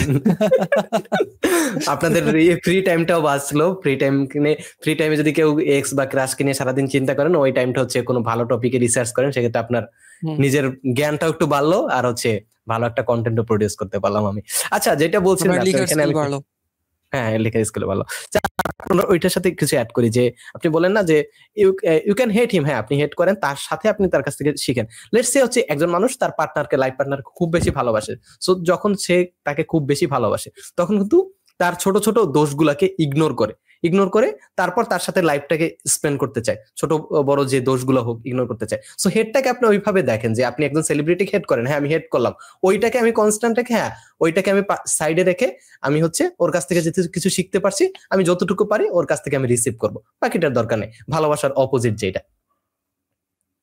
হ্যাঁ, বাঙালির আরেকটা প্রবলেম আছে, আরেকটা প্রবলেম আছে ভাই, আমরা আসলে সারফেস লেভেলে থাকি, তো সবকিছুর সারফেস লেভেলে। সো হঠাৎ করে যদি দেখি উপরে কিছু হয়েছে, মানে সাথে সাথে আমরা ওইটার উপর আগুন জ্বালাই দিই। লেটস হচ্ছে পেট্রোল হচ্ছে সবসময় পানির উপরে থাকে, একেবারে উপরে লেয়ার। সো পুকুরের উপর যদি অল্প কিছু, লেটস 1 লিটার পেট্রোল ছড়াই দেওয়া, তাহলে পুকুরের উপরে মোটামুটি সব জায়গায় ই করে যাবে। সো বাঙালির মেন্টালিটি হচ্ছে ওইরকম, ও যাই সর্বপ্রথম দেখবে পেট্রোল, ও যাই বলবে যে ওই পুকুরে পেট্রোলের খনি আছে, যাই আমরা পেট্রোল উঠে নিয়ে আসি। ওইদিকে পুরো পুকুরে মোটামুটি সব মিলে 1 লিটার পেট্রোল আছে। তো বাঙালি আসলে ওইরকম সারফেস লেভেলে কিছু দেখছি, শুরু করি গালি দেওয়া। এই যে আজকে ওরা পডকাস্টে কি একটা কোর্স নিয়ে বলছে, হ্যাঁ ওই যে বলছে সামনে ল্যাপটপ নিয়ে বসে আছে, তার মানে আমার ইনস্ট্রাক্টরের সাথে মিলছে, তার মানে হচ্ছে যাই গালি দেওয়া শুরু করি। দেখো ভাই, এটাতে আমি একটা সিম্পল সলিউশন দিই, যেটা একবার আমি যে একেবারে করি না বিষয়টা এমন না, but I control myself, I try to control myself. Subconsciously আমি ক্যাচ করা ট্রাই করি যে আমি ভুল করতেছি কিনা। Before hating someone, before commenting a hate, just ask yourself, আসলেও তোমার দরকার আছে কিনা, মানে is it adding any value? Value বলতে যে এটা একেবারে মানে মনিটারি ভ্যালু অ্যাড করতে হবে বিষয়টা এমন না, যে কোনো ভ্যালিউ। মনে করো আমি কাউকে দেখলাম যে বাজে কোর্স করতেছে, আমি ওখানে গিয়ে একটা হেট কমেন্ট করলাম কারণ বাজে কোর্স করতেছে, ইট ইজ অ্যাডিং ভ্যালিউ। এটা থেকে দেখে 10টা স্টুডেন্ট ইন্সপায়ার হবে, সে সাবধান হবে, ইন্সপায়ার না সাবধান হবে। এখন পরিমণি কি করছে, ওটাতে আমি যদি গিয়ে হেট কমেন্ট করি, লাভ কি? মানে টেকনিক্যালি আমার লাভ কি? জাস্ট আস্ক ইউর সেলফ, তোমার লাভ কি? লাভের চেয়ে উল্টা লস হবে। আমি যদি পরিমণির পোস্টে গিয়ে কমেন্ট করি, আমার কোনো সিনিয়র কর্পোরেট ওয়ার্ল্ড যদি কেউ দেখে, রাহাত তুমি এগুলো কি করতেছো, what's wrong with you, what's that, আমাকে এটা বলবে। আমি কেন করবো? জাস্ট আস্ক ইউর সেলফ যে তুমি যে ঢোল পিটাইতেছো, ওটা তোমার আদৌ পেটানোর দরকার আছে কিনা, ওটাতে তোমার কোনো বেনিফিট হচ্ছে কিনা। হ্যাঁ, ইভেন ইফ তোমার যদি হ্যাপিনেসও হয় যে ইয়াস এটা আমার টেকনিক্যালি আমার হ্যাপিনেস হচ্ছে, তাও ক্যালকুলেট করো ঠান্ডাভাবে ভেবে, আচ্ছা এই হ্যাপিনেসটাতে আদৌ আমার ফিউচারে কোনো লাভ হবে কিনা। মিমস এর কথা যদি বলি, আমি জেনেরিক এক্সাম্পল দিই। জেনেরিক এক্সাম্পলে যদি বলি যে একটা মিমস আমার ভালো লাগছে, ফানি কমেন্ট, এটা এটা এমনি মজা, সার্ভিস লেভেলের মজা লাগছে, কমেন্ট করছি, মিমটা দেখছি, তারপর চলে গেছি। বাট ওইটাতে রিপিটেটিভ এসে কেউ একজন অবজেকশন দিছে, ওখানে এসে তুমি এখানে তর্ক করতেছো, প্যারাগ্রাফ লিখতেছো, এত সময় তোমার, এত ফ্রি বাবা তুমি, আমার একটু টাইম দাও, আমার তো 24 ঘন্টাতে আর 72 ঘন্টা হলে ভালো তো একদিনে, তোমারটা আমার দিয়া দাও, তাইলে মনে হয় আমার জীবনটা ইজি হয়। Ask your self, spend your time on productive things, যেটা তোমার করলে লাভ না হইলেও লস হবে না, ওইটাতে টাইম দাও। আমি যেমনটা বললাম, আমি হেড কমেন্ট করাচ্ছি, আমি মিমস দেখবো ভাই, আমার ওটা ভালো লাগে। বা যার যেটা বিনোদন ভালো লাগে ওইটা ওইটা ওইটার ই করলেই হয়, কনজিউম করলেই হয়। লেটস আমার মুভি ভালো লাগে, আমি মুভি দেখবো। লেটস আমার অন্য কিছু ভালো লাগে, অন্য কিছু করবো। যাই হেড কমেন্ট করে এক হচ্ছে টক্সিসিটি বাড়াইতেছি একটা এনভায়রনমেন্টে, তারপর হচ্ছে নিজের টাইম ওয়েস্ট করতেছি। সো ওদের ব্যাপারটা এরকম যে তার যেসব সেলিব্রিটিদের কমেন্ট করে তাদের ব্যাপারটা এরকম যে you have enough time to write about me but I have not a single moment to think about you. ওদের ব্যাপারটা এরকম, ওদের লাইফে কিন্তু বিন্দু মাত্র ভ্যালু ক্রিয়েট করে না। সো আমি যদি আজকে যাই পরিমণির পোস্টে যাই একটা গালি দিই, পরিমণির কি হবে? কিছুই হবে না। বা অন্য যে কোনো সেলিব্রিটির কথা না, আমি পরিমণির সব কাজকে সাপোর্ট করতে, কাজগুলোকে সাপোর্ট করতেছি না। এখন বলবে যে পরিমণিকে সাপোর্ট করে উদাহরণ দিতেছে, না অবভিয়াসলি সাপোর্ট করি না, বাট আমি গালাগালির কথা বা হেড কমেন্টের কথা বলতেছি। আমি এখানে আপনাদেরকে একটা সিক্রেট শেয়ার করি, যেহেতু আল্লাহর রহমতে অনেকগুলো সেলিব্রিটির সাথে কাজ করা হয়েছে, সেলিব্রিটিটা কমেন্ট পড়ে না বেশি একটা। আপনি যে কমেন্ট করতেছেন পড়েও না, দেখেও না, হাইস্ট কয়েকজন দেখে, হয়তো 2-1 বার দেখে, শুরুতে যারা একটু নতুন সেলিব্রিটিস আছে, কয়েকটি ইম্পর্টেন্ট কমেন্ট হলে সেগুলো দেখে, but most of the time community engagement ছাড়া পেজের কোনো কমেন্ট কেউ দেখে না। কারণ একে তো এই লজিক্যাল, আমি বিশ্বাস করবেন, আমি বাংলাদেশের, আমি এত সেলিব্রিটির সাথে কাজ করি, বাট আমি ওদের কন্টেন্ট এত বেশি কনজিউম করি না। একে তো আমার সাথে রিলেটেবল না, অনেক কন্টেন্ট আছে কোডিং এর কন্টেন্ট, আমি শিখে কি করবো? কিছু কন্টেন্ট আছে প্রোডাক্টিভিটির কন্টেন্ট, এটা দেখলে আমার ভালো লাগতেছে, ঠিক আছে, উপকার হবে, দেখি। এখন প্রোডাক্টিভিটির কন্টেন্ট ভাই আমি এত বেশি দেখছি, ইন্টারন্যাশনালি ন্যাশনালি, আমি জানিও কি বলবে। বাংলাদেশের কন্টেন্ট গুলো রিপিটেটিভ হয়ে গেছে, আমি জানিও কি বলবো, 2 লাইন শোনার পরে আমি বুঝছি বাকি লাইন কি বলবে, আমি দেখি না, দেখিও না, কমেন্টও দেখি না, এত সময় নাই। আমি ডিজাইন রিলেটেড কন্টেন্ট আমি দেখতেছি, আমার কাছে ওটা মজা লাগতেছে, সো টাইমটা ওভাবে স্পেন্ড করি। আচ্ছা ভাই, অন্য কন্টেন্ট ক্রিয়েশন একটু কি আবার যে মানে আমাদের ক্রিয়েটিভিটি কি আসলে কম? আমরা কেন এই লুপ থেকে বের হইতে পারতেছি না? লেটস সে আলী আব্দুল একটা ভিডিও বানাইছে, তখন আমি সাথে সাথে কপি করে আমি ভিডিও আর একটা বানাই দিলাম ওই সেম টপিকে, বা একটু ঘুরাই পেঁচাই বানাই দিলাম। এটা যে আমিও লুপ থেকে বের হইতে পারছি এরকম না। আমি ছোটখাটো আমার একটা কন্টেন্টে ভিউ হয় হয়তো 2-3 হাজার, তারপর আমি এইগুলা করতেছি। সো আমি মাসের ভিতরে একটা ভিডিও বানাই, তারপর আমি এই লুপ থেকে বের হইতে পারতেছি না। লেটস সে আলী আব্দুল বলি বা অন্য যে কোনো ইউটিউবার আছে, তো তাদের একটা ভিডিও বানাইলো ওইটা থেকে বা একটু মডিফাই করে আমি বানাই দিই। এর অনেকের ক্ষেত্রে, শুধু আমার ক্ষেত্রে বা অন্য যে কোনো কেউ স্পেসিফিক কারো ক্ষেত্রে না, অনেকের ক্ষেত্রে হচ্ছে, আপনি এটা জানেন। তো এটা কেন হচ্ছে? ক্রিয়েটিভিটির অভাব নাকি আমরা টাইম দিচ্ছি না? আমরা টাইম দিচ্ছি না, ক্রিয়েটিভিটির অভাব, প্লাস এটা এটা খুবই ডিপ একটা কথা হবে, আমরা নিজেদেরকে যথেষ্ট পরিমাণ ভালোবাসতেছি না। বুঝায় বলি, যদি আপনি নিজেকে ভালোবাসতেন, আপনি কিন্তু দেখতেন আপনি প্রতিদিন কি করতেছেন, কোন জিনিসগুলো আপনার প্র্যাকটিক্যাল লাইফে আপনি রিলেট করতে পারতেছেন।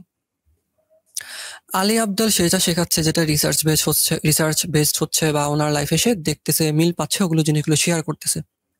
আপনি আপনার লাইফের কিছু একটাতে এতটাই ব্যস্ত, আপনি আসলে খেয়াল করতেছেন না কোনটা আপনার আদেও কাজে লাগতেছে, কোনটা কাজে লাগতেছে না। একটা ওয়েস্টার্ন মানুষের মেন্টালিটি, তার ডেইলি স্ট্রাকচারাল গাইড আপনার লাইফে কাজে লাগবে এরকম কোনো কথা নাই। কয়েকটা জিনিস লাগতে পারে, কয়েকটা জিনিস লাগবে না। আপনি থাকেন ভাই বাংলাদেশে, আপনার পরিবেশ এত ঠান্ডা না, আজ আমরা রাতের বেলা পডকাস্ট করতেছি, দিনের বেলা আগ্রাবাদ মোর বদর, কি একটা অবস্থা, আর রাস্তার আওয়াজ আসতেছে, স্টিলের আওয়াজ, স্টিল কাটতেছে আসতেছে, কাঠের আওয়াজ আসতেছে। আপনার পরিবেশ সেম না। আপনি আপনার পরিবেশ অনুসারে কি প্রবলেম গুলো হচ্ছে, ওই অথেন্টিসিটিটাকে আগে খেয়াল করেন, নিজেকে ভালোবাসতে শিখেন। ওই প্রবলেমে আপনি কিভাবে সলিউশন করছেন আপনি করে দেখেন, সলিউশন করে যদি সমাধান পান, ওই সমাধানটা আপনি মানুষকে শেখান, তখনই আপনার ইউনিক কন্টেন্ট আসবে, আদারওয়াইজ আসবে না। এখন আপনার মনে হতে পারে যে ভাই আসলে এত কিছুতে খেয়াল করে চলা সম্ভব না। আপনার মাথায় যখন সবসময় কন্টেন্ট ঘুরবে, আপনার মাথায় অটোমেটিক্যালি আসবে, আপনার বলাও লাগবে না। সালমান মুক্তাদের অনেক আগে বলছিল এটা, সালমান মুক্তাদের কথা বলছে, দেখে আবার উল্লাপাল্লা কিছু বললে খবর আছে, ভালোটা নিচ্ছি আমি। তামিম মুক্তাদির অনেক আগে যখন ওই 2019 সালে ইউটিউবিং করতো, 20 সালে ইউটিউবিং করতো, তখন একটা কথা বলছিল যে ভাই আমার কন্টেন্ট আইডিয়া, আমি রোড দিয়ে হাঁটতেছি, এটা দেখছি আমার একটা আইডিয়া চলে আসছে, যা সেটা তো আমি একটা কন্টেন্ট বানাইতে পারবো। রোড দিয়ে হাঁটতেছি, আমার একটা দোকানে বসছি, একটা লোক এরকম একটা কথা বলছে, আমার ওই কথাটার রিপিটে একটা ফানি একটা রিপিট অ্যান্সার আসছে, হয়তো আমি ওকে গিয়ে বলি নাই, বাট আমার এটা কন্টেন্ট আমি বানাতে পারবো, এটা মানুষের শুনলে ভালো লাগবে। আপনার মাথায় যখন কন্টেন্ট থাকবে, ন্যাচারালি আপনার মাথায় ওই জিনিসগুলো কন্টিনিউয়াসলি আসতে থাকবে, বাট আপনার আশেপাশে আপনার খেয়াল করতে হবে যে কখন কি হচ্ছে, তাহলে আপনার ইউনিক আইডিয়ার যে ইস্যুটা ওটা ফিক্স হয়ে যাবে। সেটা একটা আইডিয়া। এরকম আরো অনেক আইডিয়া আছে, বাট এই আইডিয়াটা আমার কাছে খুব পার্সোনালি ভালো লাগে। আমি আমার নোটপ্যাড পারলে এখন আমি দেখাইতাম। আমার নোটপ্যাডে আমি কি করি, যখনই দেখতেছি যে আমার একটা প্রশ্ন আসতেছে, আমি বাকিদের কথা বাদই দিলাম যে কমেন্টে অন্য কেউ প্রবলেম বলছে, আমি আমার একটা প্রবলেম পাইছি, এই প্রবলেমটা খুবই ইউনিক, এটা নিয়ে সহজে কেউ বাইরে কথা বলে না, আমি ওটা নিয়ে একটা কন্টেন্ট করতে পারবো, রাইট? আমি একটা এক্সাম্পল দিই, দাঁড়ান। রিসেন্টলি কন্টেন্ট ক্রিয়েশন নিয়ে ভাবতেছিলাম, আচ্ছা আমি যদি একটা পার্সোনাল ব্র্যান্ডিং এজেন্সি দেই, তাহলে আমি দিলাম, ডিজাইন করলাম, সার্ভিস দিলাম, বাট কারে দিব কারে? কোটি কোটি মানুষ আছে, কোন ক্যাটাগরি মানুষকে দিব? লাইক কোন সিইওদেরকে দিব, বা ফাউন্ডারকে দিব, বা রেস্টুরেন্ট বিজনেসদেরকে পার্সোনাল ব্র্যান্ডিং সার্ভিস, কাকে দিব? এটা একটা কোয়েশ্চেন না ভাই? জেনুইন কোয়েশ্চেন না? এই কোয়েশ্চেনটার অ্যান্সার আমি যাদের কাছে পাইতে পারি তাদেরকে জিজ্ঞেস করবো। আমি নাবি সেলিম ভাইয়ের কাছে দৌড় দিব যে ভাই এটা ভাবতেছি, এই কোয়েশ্চেনটাতে কি করবো, বা চ্যাট জিপিটি কে জিজ্ঞেস করলাম। কোয়েশ্চেন আমার ইউনিক হচ্ছে, এখন আমার কাছে মনে হতে পারে কোয়েশ্চেন হয়তো আমার মাথায় আসছে, আমি লিখিত দিব, সেম কোয়েশ্চেন আর অনেক মানুষের মাথায় আসবে। আপনি এটা প্র্যাকটিক্যাল আইডিয়া পাবেন, আপনি একদম খুব স্পেসিফিক একটা প্রবলেম গুগলে লিখে সার্চ করেন, হয় কোরাতে অ্যান্সার পাবেন, না হয় রিডিটে অ্যান্সার পাবেন, দুইটার থেকে একটাতে আপনি অ্যান্সার পাবেনই। তো আপনার একটা প্রবলেম আছে, ওই প্রবলেমটা আরো অনেক মানুষের থাকতে পারে, ওইটার উপর বেস করে আপনি কন্টেন্ট বানায় ফেলেন। ভিউ আসতেছে নাকি আসতেছে না ওটার উপর মনোযোগ দেওয়ার দরকার নাই, আপনি ওই প্রবলেমের উপর বেস করে কন্টেন্ট বানান, মানুষ দেখবে। ইউনিক আইডিয়া গুলো এভাবে আসে।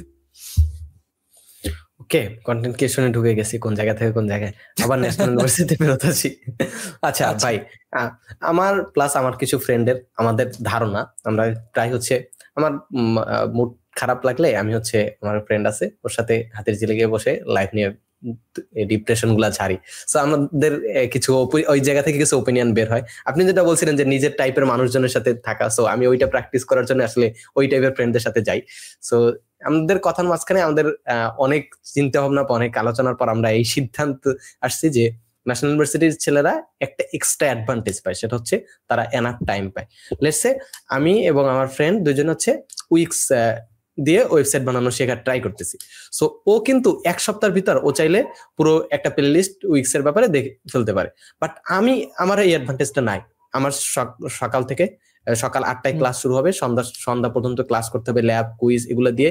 তারপর যদি কোনোভাবে টাইম ম্যানেজ করতে পারি, আমি দিনে সর্বোচ্চ হলে 1 ঘন্টার একটা লেকচার দেখতে পারবো। সো আমার ওই প্লে লিস্ট শেষ করতে 1 থেকে 1.5 মাস লেগে যাবে। সো এইরকম আসলে কি এটা ট্রু? আপনি যেহেতু ওই লাইফটায় আছেন, সো ওই লাইফটা এক্সপিরিয়েন্স করছেন, সো এটা কি ট্রু যে এক্সট্রা এই অ্যাডভান্টেজটা পাওয়া যায়, যে অনেক বেশি টাইম, ফ্রি টাইম পাওয়া যায়, ক্রিয়েটিভ ফিল্ডে অনেক কিছু করা যায়?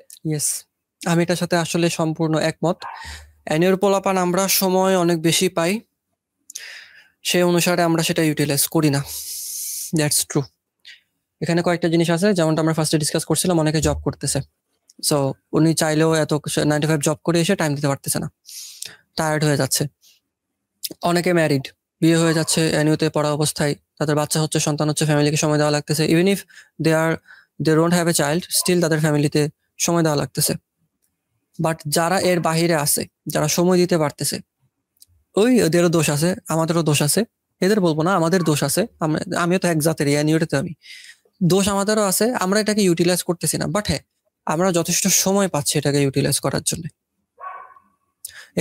ওখানে আবার দুই ধরনের লোক আছে ভাই, ওই যে পারপসলেস, আবার কিছু করতে চায় এমন আগ্রহ আছে। আগ্রহটা আবার আমাদের অনেকের নাই। এখন আগ্রহ বলতে এখানে যে তোমাকে বাবা ফ্রিল্যান্সিং করতে হবে এমন তো না, তোমার কর্পোরেট একটা জিনিস করতে ভাল লাগে, লেটস সে তুমি ওই কর্পোরেটের ওইটা শেখো। তুমি ফাইন্যান্সের স্টুডেন্ট, ফাইন্যান্স রিলেটেড যে জিনিসগুলো আছে ওটা শেখো। বলতে পারছো ভাই শিখবো কার থেকে, পাবো কই? কার থেকে বাবা? যারা সিনিয়র আছে তারা, কর্পোরেটে যারা কাজ করতেছে ভালো, এখন কথা হচ্ছে ওদেরকে কোথায় পাবো? বিভিন্ন কোম্পানিতে গেলে পাবো। তোমার প্রশ্ন হচ্ছে ভাই আমার মতন একটা ছেলেকে কি তারা এরকম দাম দিবে? ওরা তো ইগনোর, বেড়া তুই যা, তুই গিয়া দেখ। তুমি একটা ভাবলা হিসেবে যাও না, তুমি এমন ভাবে যাও যে তুমি তার ছেলের মতন গেছো, ছোট ভাইয়ের মতন গেছো, যে ভাইয়া আমি এই জিনিসটা আসলে নতুন, কোনো প্রপার গাইডেন্স পাচ্ছেন ইউনিভার্সিটি থেকে, আপনি যদি আমাকে একদিন একটু 10টা মিনিট সময় দিতেন, আস্ক ফর হিজ টাইম, গিয়ে আবার প্রবলেম শুরু করে দিয়েন না। চান যে অফিসে যান, আপনি বলেন যে আপু আপনাদের এখানে এই পজিশনে কে আছে, বা ফাইন্যান্স কাজ করে এগুলো কে আছে, আমার সাথে একটু কথা বলতে চাচ্ছিলাম, আমি একটা ইউনিভার্সিটি থেকে আসছিলাম একটা প্রজেক্টে, ইউনিভার্সিটি থেকে প্রজেক্ট দেয় নাই, তাও আপনি বলেন যে প্রজেক্ট দিছে, কিছু বলবে না। 10টা কর্পোরেট জায়গাতে গেলে হয়তো 5জন মানা করবে, 5জন হ্যাঁ বলবে। তো যে 5জন হ্যাঁ বলতেছে, ওখান থেকে আপনি যে ইনফরমেশন পাচ্ছেন, ইনাফ না? আর ট্রাস্ট মি, ইট অলওয়েজ ওয়ার্কস। আপনি যখন মানুষের কাছে টাইম চাবেন, আপনি ফরম্যাটটা আমি বলে দিই, আসসালামু আলাইকুম ভাইয়া, আমার এই বিষয়টাতে একটু হেল্প লাগতো, এন্ড আমার আশেপাশে সিনিয়র হিসেবে আপনি ছিলেন, যদি আপনার একটু সময় হয় আমাকে যদি 10 মিনিট একটু সময় দেওয়া যায়, যদি অফিসে সময় দেওয়া না যায়, আপনার নাম্বারটা যদি আমাকে একটু দিতেন, আমি পরবর্তীতে আপনি যখন ফ্রি থাকেন আমি তখন আপনাকে হোয়াটসঅ্যাপে একটা মেসেজ দিই, আপনি আমাকে একটু গাইডেন্স যদি দিতেন ভাই, আমি ক্যারিয়ারটা কিভাবে সাজাতে পারি। বেশি কঠিন ভাই আবির ভাই? Just do that. আপনার যদি মনে হয় যে না ভাই ওরা অনেক ভাব নিয়ে থাকবে, আপনি বলেন না, আপনি যদি একটা সিনিয়র হইতেন, একটা কর্পোরেট জায়গাতে থাকতেন, আপনার কাছে যদি আপনার একটা জুনিয়র সেভাবে বলতো, আপনি হেল্প করতেন না আবির ভাই? অবশ্যই করতাম। আপনি আরো খুশি হইতেন না যে আর কর্পোরেট মায়াজালের থেকে একটু বাইরে একটা পোলাপান পাইছি গাইডেন্স দেওয়ার জন্য, আমার ইয়াং জীবনটা মনে পড়ে গেছে, নস্টালজিক হয়ে গেছে। সিম্পল ভাবে ভাবেন। কিন্তু আপনারা না, আমরা এত আলসা, আমাদেরও দোষ আছে, আর এত ভয় পাই, এত ইন্ট্রোভার্ট বলে নিজেদেরকে একটা কমফোর্ট জোনে নিয়ে আসছি যে না ভাই আমি যেতে পারবো না। তুমি কি চাও? সমাধান আমি তোমাকে দিচ্ছি, অ্যাকশন তোমার নেওয়া লাগবে। তুমি যদি অ্যাকশন না নাও, দোষ তোমার। আমি এখানে সুগার কোট করতে পারবো না যে না না আসলে এখানে ইউনিভার্সিটিরই দোষ, তোমারও দোষ আছে। Own your mistake. ভুল স্বীকার করা কিন্তু আবার দোষ না। ভুল স্বীকার করা মানে হচ্ছে ইউ আর গ্রোয়িং। ভুল স্বীকার করতে না পারে যারা, ওদের ইগো প্রবলেম অনেক বেশি, ওরা গ্রো করতে পারে না। আজকে যদি আমার ইগো প্রবলেম থাকে যে আমার ডিজাইন নিয়ে একটা মানুষ ক্রিটিসাইজ করছে, এই কত বড় সাহস, তুমি জানো আমি কেডা, আমাকে আর জীবনে কেউ ফিডব্যাক দিবে না। আমার ডিজাইন কোয়ালিটি যতটুকু ছিল ততটুকুই থাকবে। ডিজাইনের কথা বাদ দেন, আপনার মনে করেন হাতের লেখা মোটামুটি, আপনারা যদি আপনি জানেন আপনার হাতের লেখা এত বেশি ভালো না, এভারেজ, আপনাকে যদি সবাই সব সময় বলে যে হাতের লেখা তো ঠিকই আছে, আপনার জীবনেও গ্রোথ হবে না। হবে ভাই? কিন্তু কেউ একজন 2-3টা মানুষ আপনারা বলবে কিরে কি কাকের ঠ্যাং বগের ঠ্যাং লিখছো, তোমার মতন একটা অনার্স পড়ুয়া ছেলের হাতের লেখা এরকম বাজে, আমার কথা বলতেছি, আমার লেখা অনেক খারাপ ছিল, আমি রিসেন্ট ঠিক করছি। যখন আপনারা কেউ বলবে তোমার মতন একটা অনার্স ছেলের হাতের লেখা কিরকম হওয়া উচিত, তখনই আপনার গ্রোথটা শুরু হবে। সো ক্রিটিসিজমও আমাদের নিতে হবে, অ্যান্ড কমফোর্ট জোন থেকে বের হয়ে আমাদের এগুলো করা লাগবে। কয়জন যায়, you will be amazed to know. আমি লিখিত দিব, এই ভিডিওটা যদি 1000 মানুষ দেখেন, একজনও যাবেন না, 1000 একজন যাবেন না, 2000 একজন যাবেন। যদি আপনি যান, I am very proud of you, trust me, I will be very proud of you. কমেন্টে জানান যে ভাই তুই বলছিলি আমি গেছি, পরে গালি দিস, এই তোরে আমার গালি দিয়ে মন চাইছেন গালি দিছি, I love you, I hate you, but I learn from you, বলিস তুই। আমার কথা গায়ে লাগুক ভাই, আমি চাই তোমাদের গায়ে লাগুক, তোমরা কষ্টটা করো, কর্পোরেট জায়গাতে যাও, গিয়ে শিখো। ফ্রিল্যান্সিং আসতে হবে বিষয়টা এমন না, ওখান থেকে তাদের কাছে গিয়ে জিজ্ঞেস করো, দে উইল হেল্প ইউ। কিছু মানুষ থাকে রংচটা, একসেপ্ট দ্যাট। সবাই তো আর ভালো হবে না, ভাল লাগতেছে না চলে যাও, আরেকটা কোম্পানিতে যাও। তোমার কি বলবে, একটা ভার্সিটি প্রজেক্টে আসছে, একটা ভার্সিটি পোলার মতো যাওয়া, একটা প্রজেক্ট নিয়ে যাওয়া, একটা পেপার নিয়ে যাওয়া, ফাইলটা নিয়ে যাওয়া, যে ভার্সিটি প্রজেক্ট থেকে আসছে আমাদেরকে একটা টাস্ক দিছে। যদি বলে যে আরে ন্যাশনাল ইউনিভার্সিটি এখন টাস্ক দেয়, জি স্যার দিছে, ন্যাশনাল ইউনিভার্সিটি না আমাদের ক্লাসের টিচার দিছে, আমরা যাতে লাইফে কিছু ভালো করতে পারি সেজন্য আমাদেরকে টাস্কটা দিছে। হোয়াইট লাই বলো, এই মিথ্যাটাতে তুমি কারো ক্ষতি করতেছো না। মিথ্যা বলা উচিত না, আমি মিথ্যা বলা প্রমোট করতেছি না, আমি জাস্ট বোঝানোর জন্য বলতেছি। তোমার কাছে যদি আরো ভালো স্ক্রিপ্ট থাকে যেটা বলে তুমি তার কাছ থেকে একটা মিটিং নিতে পারো, তার সাথে কথা বলতে পারবা, ডু ইট। তুমি তোমার স্টাইলে করো। আমি তোমাদেরকে একটা ফরম্যাট দেখাই দিছি, এটা হুবহু কপি করো না, তোমরা তোমাদের ফরম্যাটে করো। আমি তোমাদেরকে হাত ধরে লিখতে কিভাবে হবে শিখাই দিছি, হাতের লেখা তুমি কিভাবে সুন্দর করবা তোমার উপরে, তোমার নিজের কোয়ালিটির উপরে। এই তো অনেক কিছু বললাম, লাস্টের দিকে চলে আসছি, অনেকক্ষণ হয়ে গেছে, 1.5 ঘন্টারও বেশি হয়ে গেছে আমাদের। তো লাস্টে কি ন্যাশনাল ইউনিভার্সিটির জন্য আর কিছু টিপস অ্যাড করতে চান? কথা বললে তো ভাই শেষ হবে না। অ্যানিউ নিয়ে আমরা অনেক প্রবলেমের কথা বলছি, আমরা কিছু সলিউশনের কথা বলি, যে সলিউশন গুলো আসলে দরকার। হ্যাঁ, প্রথম আমি বলবো কারিকুলামে যদি আমরা চেঞ্জ আনতে পারি, আমি ফার্স্টে ইউনিভার্সিটি সাইডটা বলি। ইউনিভার্সিটি সাইডে যারা টিচার্সরা আছে, আমরা যদি কারিকুলাম একটু চেঞ্জ আনতে পারি, যেটা স্ট্রাকচারাল গাইডেন্স করতে পারি বেশি, মোটিভেশনাল বা থিওরিটিক্যাল কম, এটাতে আমাদের বেশি লাভ হবে। First point. সেকেন্ড পয়েন্ট হচ্ছে টিচাররা যদি একটু আন্তরিক হই, টিচাররা এটাকে জব হিসেবে না নিয়ে যদি মানুষ গড়ার কারিগর হিসেবে নেন, তাহলে আমাদের জন্য একটু বেশি হেল্প হয়। এখন ইউনিভার্সিটিটা তো বলে, ইউনিভার্সিটির অনেক সাজেশন আছে ভাই, এটা অনেক বলবে। তবে যেহেতু আমি হোপলেস ইউনিভার্সিটি নিয়ে, I am being very honest, university থেকে জ্ঞান দিছি, ওরা শুনবেও না, এটা ধরে আমি আগাচ্ছি। আপনি কিভাবে প্রগ্রেস করতে পারেন সেটা আমি কয়েকটা পয়েন্টস বলি। অলরেডি আমরা ভিডিওতে অনেক পয়েন্টস বলছি। No your self. আপনারা যেইটা ফার্স্টে ভুল করবেন, যেটা আমি করছি অনেক বেশি, আমার মনে হয়েছে যে আমি ডিজাইন, যেহেতু আমি একটা কোর্স করতেছি, আমার ডিজাইনেই ভালো হওয়া লাগবে। You don't have to be. আপনি 5টা ফিল্ড ট্রাই করেন, ফ্রিল্যান্সিং এর কথা বলতেছি না, শুধু যে কোনো ফিল্ড, 5টা ফিল্ড ট্রাই করে দেখেন আপনার কোনটা ভালো লাগতেছে, যেটা আপনার কাছে সময় আছে ভাই, আপনি এত বিজি না, $multi-million বিজি না, বিজি মানুষ না, ইলন মাস্কের হাতেও টাইম আছে। আপনি এত বিজি না যে আপনি ফিগার আউট করতে পারবেন না। আপনি 5টা ফিল্ড চুজ করেন পছন্দ মতন, একটা ফিল্ডে আপনি 4 মাস সময় দেন বা 3 মাস সময় দেন। সময় দেওয়ার পর ফিগার আউট করেন যে আপনার করতে ভালো লাগতেছে কিনা। যদি আপনার মনে হয় 2 মাস করার পর বা 1 মাস করার পরও ভালো লাগতেছে না, move on to next field.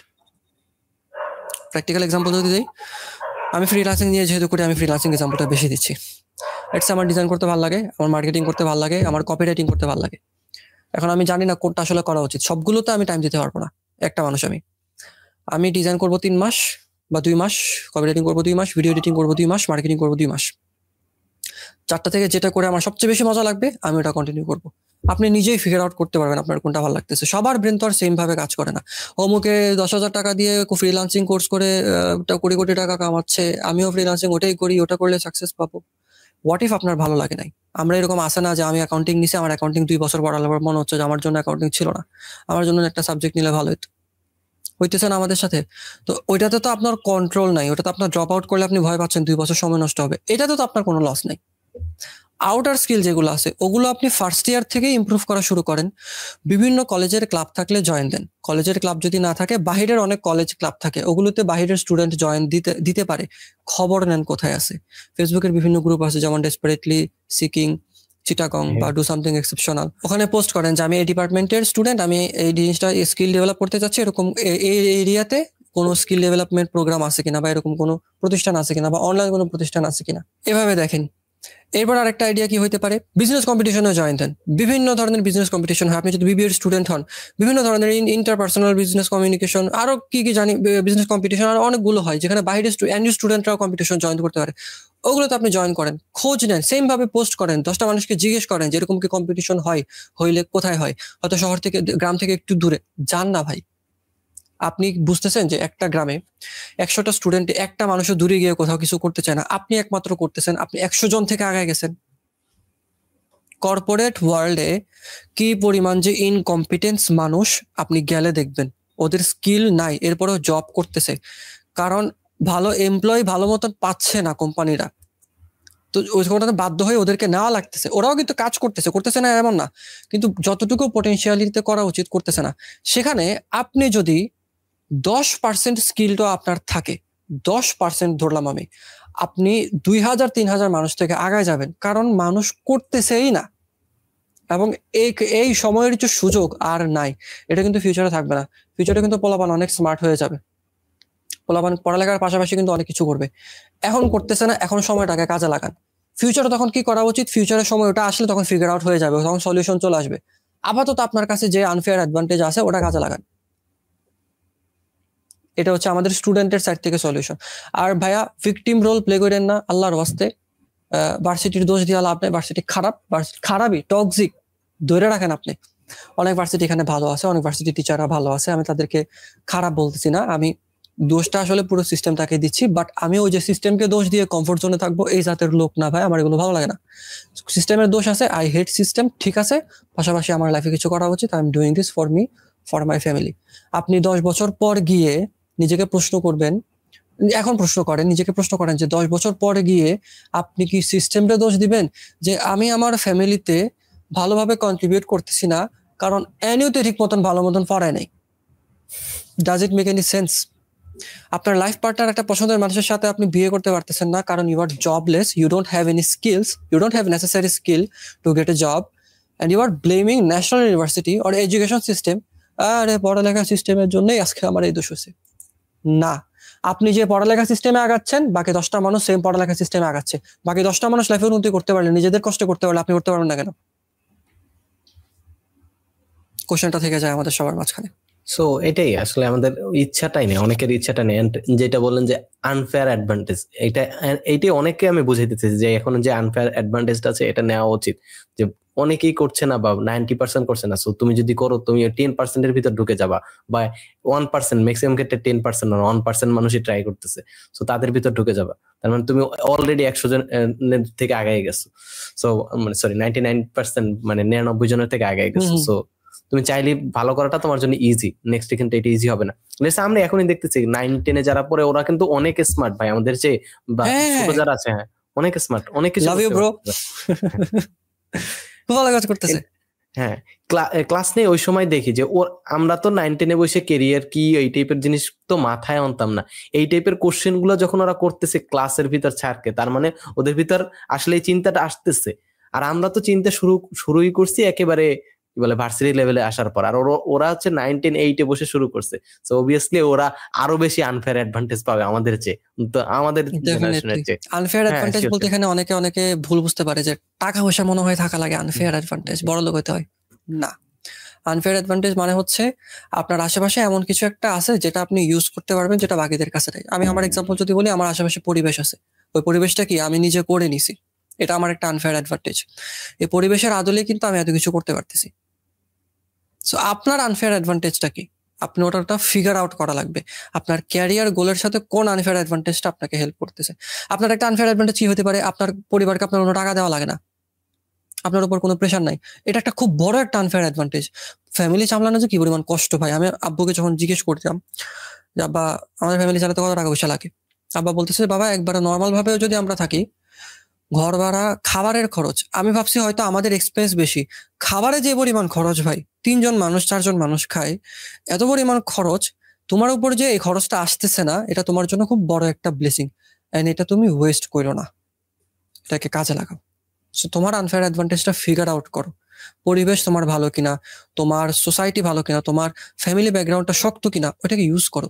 ভাই তুমি জানো ভাই, প্রাইভেট ইউনিভার্সিটিতে পোলাপান পড়ালেখা করে এজেন্সি দিচ্ছে, বিজনেস করতেছে, ফ্রেন্ডরা মিলে টি শার্ট বিজনেস করে, এই করে সেই করে, ওটা এত টাইম কেমনে ভাই? আমার তো মাথায় আসে না। এনিও পোলাপান তো ফ্রি টাইম পাচ্ছে অনেক, কলেজে যাচ্ছে না ঠিক মতন, যদি এখন ক্লাস হচ্ছে না বা সারা বছর পরীক্ষা থাকে, ক্লাস হয় না ঠিক মতন, যাচ্ছে না, তুমি তো টাইম পাচ্ছ, তুমি সেটা ইউটিলাইজ করতেছো না কেন? In case you guys need any answers, কোনো কোয়েশ্চেন লাগলে, আচ্ছা ভাইয়াকে মেবি একটু আগে বলছিলাম, আচ্ছা আমরা একটা গ্রুপ করলে কেমন হয়? আই ওয়াজ থিঙ্কিং লাইক অনেকের অনেক প্রশ্ন থাকতে পারে, কমেন্ট আমরা রেসপন্স করলাম, আবার এটা অনেকে পরে দেখতে পারে, ওদের জন্য একটা গ্রুপ করলে কেমন হয়, যেখানে জাস্ট ওরা কোয়েশ্চেন করলো, আমার কাছে যদি অ্যান্সার থাকে বা কারো কাছে যদি অ্যান্সার থাকে, সিনিয়র অ্যান্সারটা দিয়ে দিল। এটা আমি জাস্ট স্পেশালি অ্যানিউ পোলাপানগুলোর জন্য করতে চাচ্ছি, কারণ আমরা যেটা ফিল করি যে আমরা অনেক এটা কি বলে যে ভাই, লেফট কি জানি একটা বলে, মানে আমাদেরকে দাম দেওয়া হচ্ছে না এক কথায় যদি বলি, আমরা লেফট আউট ফিল করি, সরি ইয়েস, আমরা লেফট আউট ফিল করি। তো কোনো কোয়েশ্চেন যদি থাকে আপনারা করতে পারেন, কমেন্টে করতে পারেন, ভাইয়ের এখানে করতে পারেন। প্লাস আমরা ভাইয়ের যদি কমফোর্টেবল থাকে গ্রুপের লিঙ্কটা দিয়ে দিই, আমি গ্রুপ খুলি না এখন, আমি খুলে আপনাকে দিয়ে দিচ্ছি, জাস্ট কোনো কোয়েশ্চেন যদি থাকে। হ্যাঁ, আমি লিঙ্ক ডিসক্রিপশনে এন্ড কমেন্টে দিয়ে দেবো, যদি ততদিন পর্যন্ত ভাই মানে পডকাস্ট যতদিন আপলোড হবে ততদিনের ভিতরে ভাই যদি গ্রুপ খুলে ফেলে। তো হ্যাঁ হ্যাঁ হ্যাঁ, ওটা আর কি। If you guys have any questions please feel free, Abir ভাই আছে, আমি আছি, হেজিটেশন ফিল করেন না। আবার বলতেছি, কোয়েশ্চেন করলে ভাই মজা লাগে শেখাইতে, যেমন আবির ভাই একজন টিচার, আবির ভাই কোয়েশ্চেন ভালোবাসে, আমি ডেফিনেটলি বলতে পারি, because question makes people better. যখন কেউ আপনাকে কোনো কোয়েশ্চেন করে তখন আপনার ব্রেন আপনাকে ফোর্স করে অ্যান্সার দিতে, তখন আপনার কাছ থেকে খুব ভালো ভালো অ্যান্সার বের হয়। So question please do question. So that's it, এই হচ্ছে আজকের পডকাস্ট। আশা করি একটু হলো আপনারা মাথায় নেবেন, একজন হলো এই কথাগুলো মাথায় নেওয়ার ট্রাই করবেন, একটু হলে ইউজ করবেন নিজের লাইফে। সো এই তো, দেখা হয়তো পরবর্তী কোনো পডকাস্টে বা ভিডিওতে। ততক্ষণ তো ভালো থাকেন, সুস্থ থাকেন, সবাইকে নিয়ে একসাথে ভালো থাকার ট্রাই করেন। নতুন বাংলাদেশে সবাই তো একসাথে ভালো থাকতে চাইতেন। আসসালামু আলাইকুম। আসসালামু আলাইকুম সবাইকে।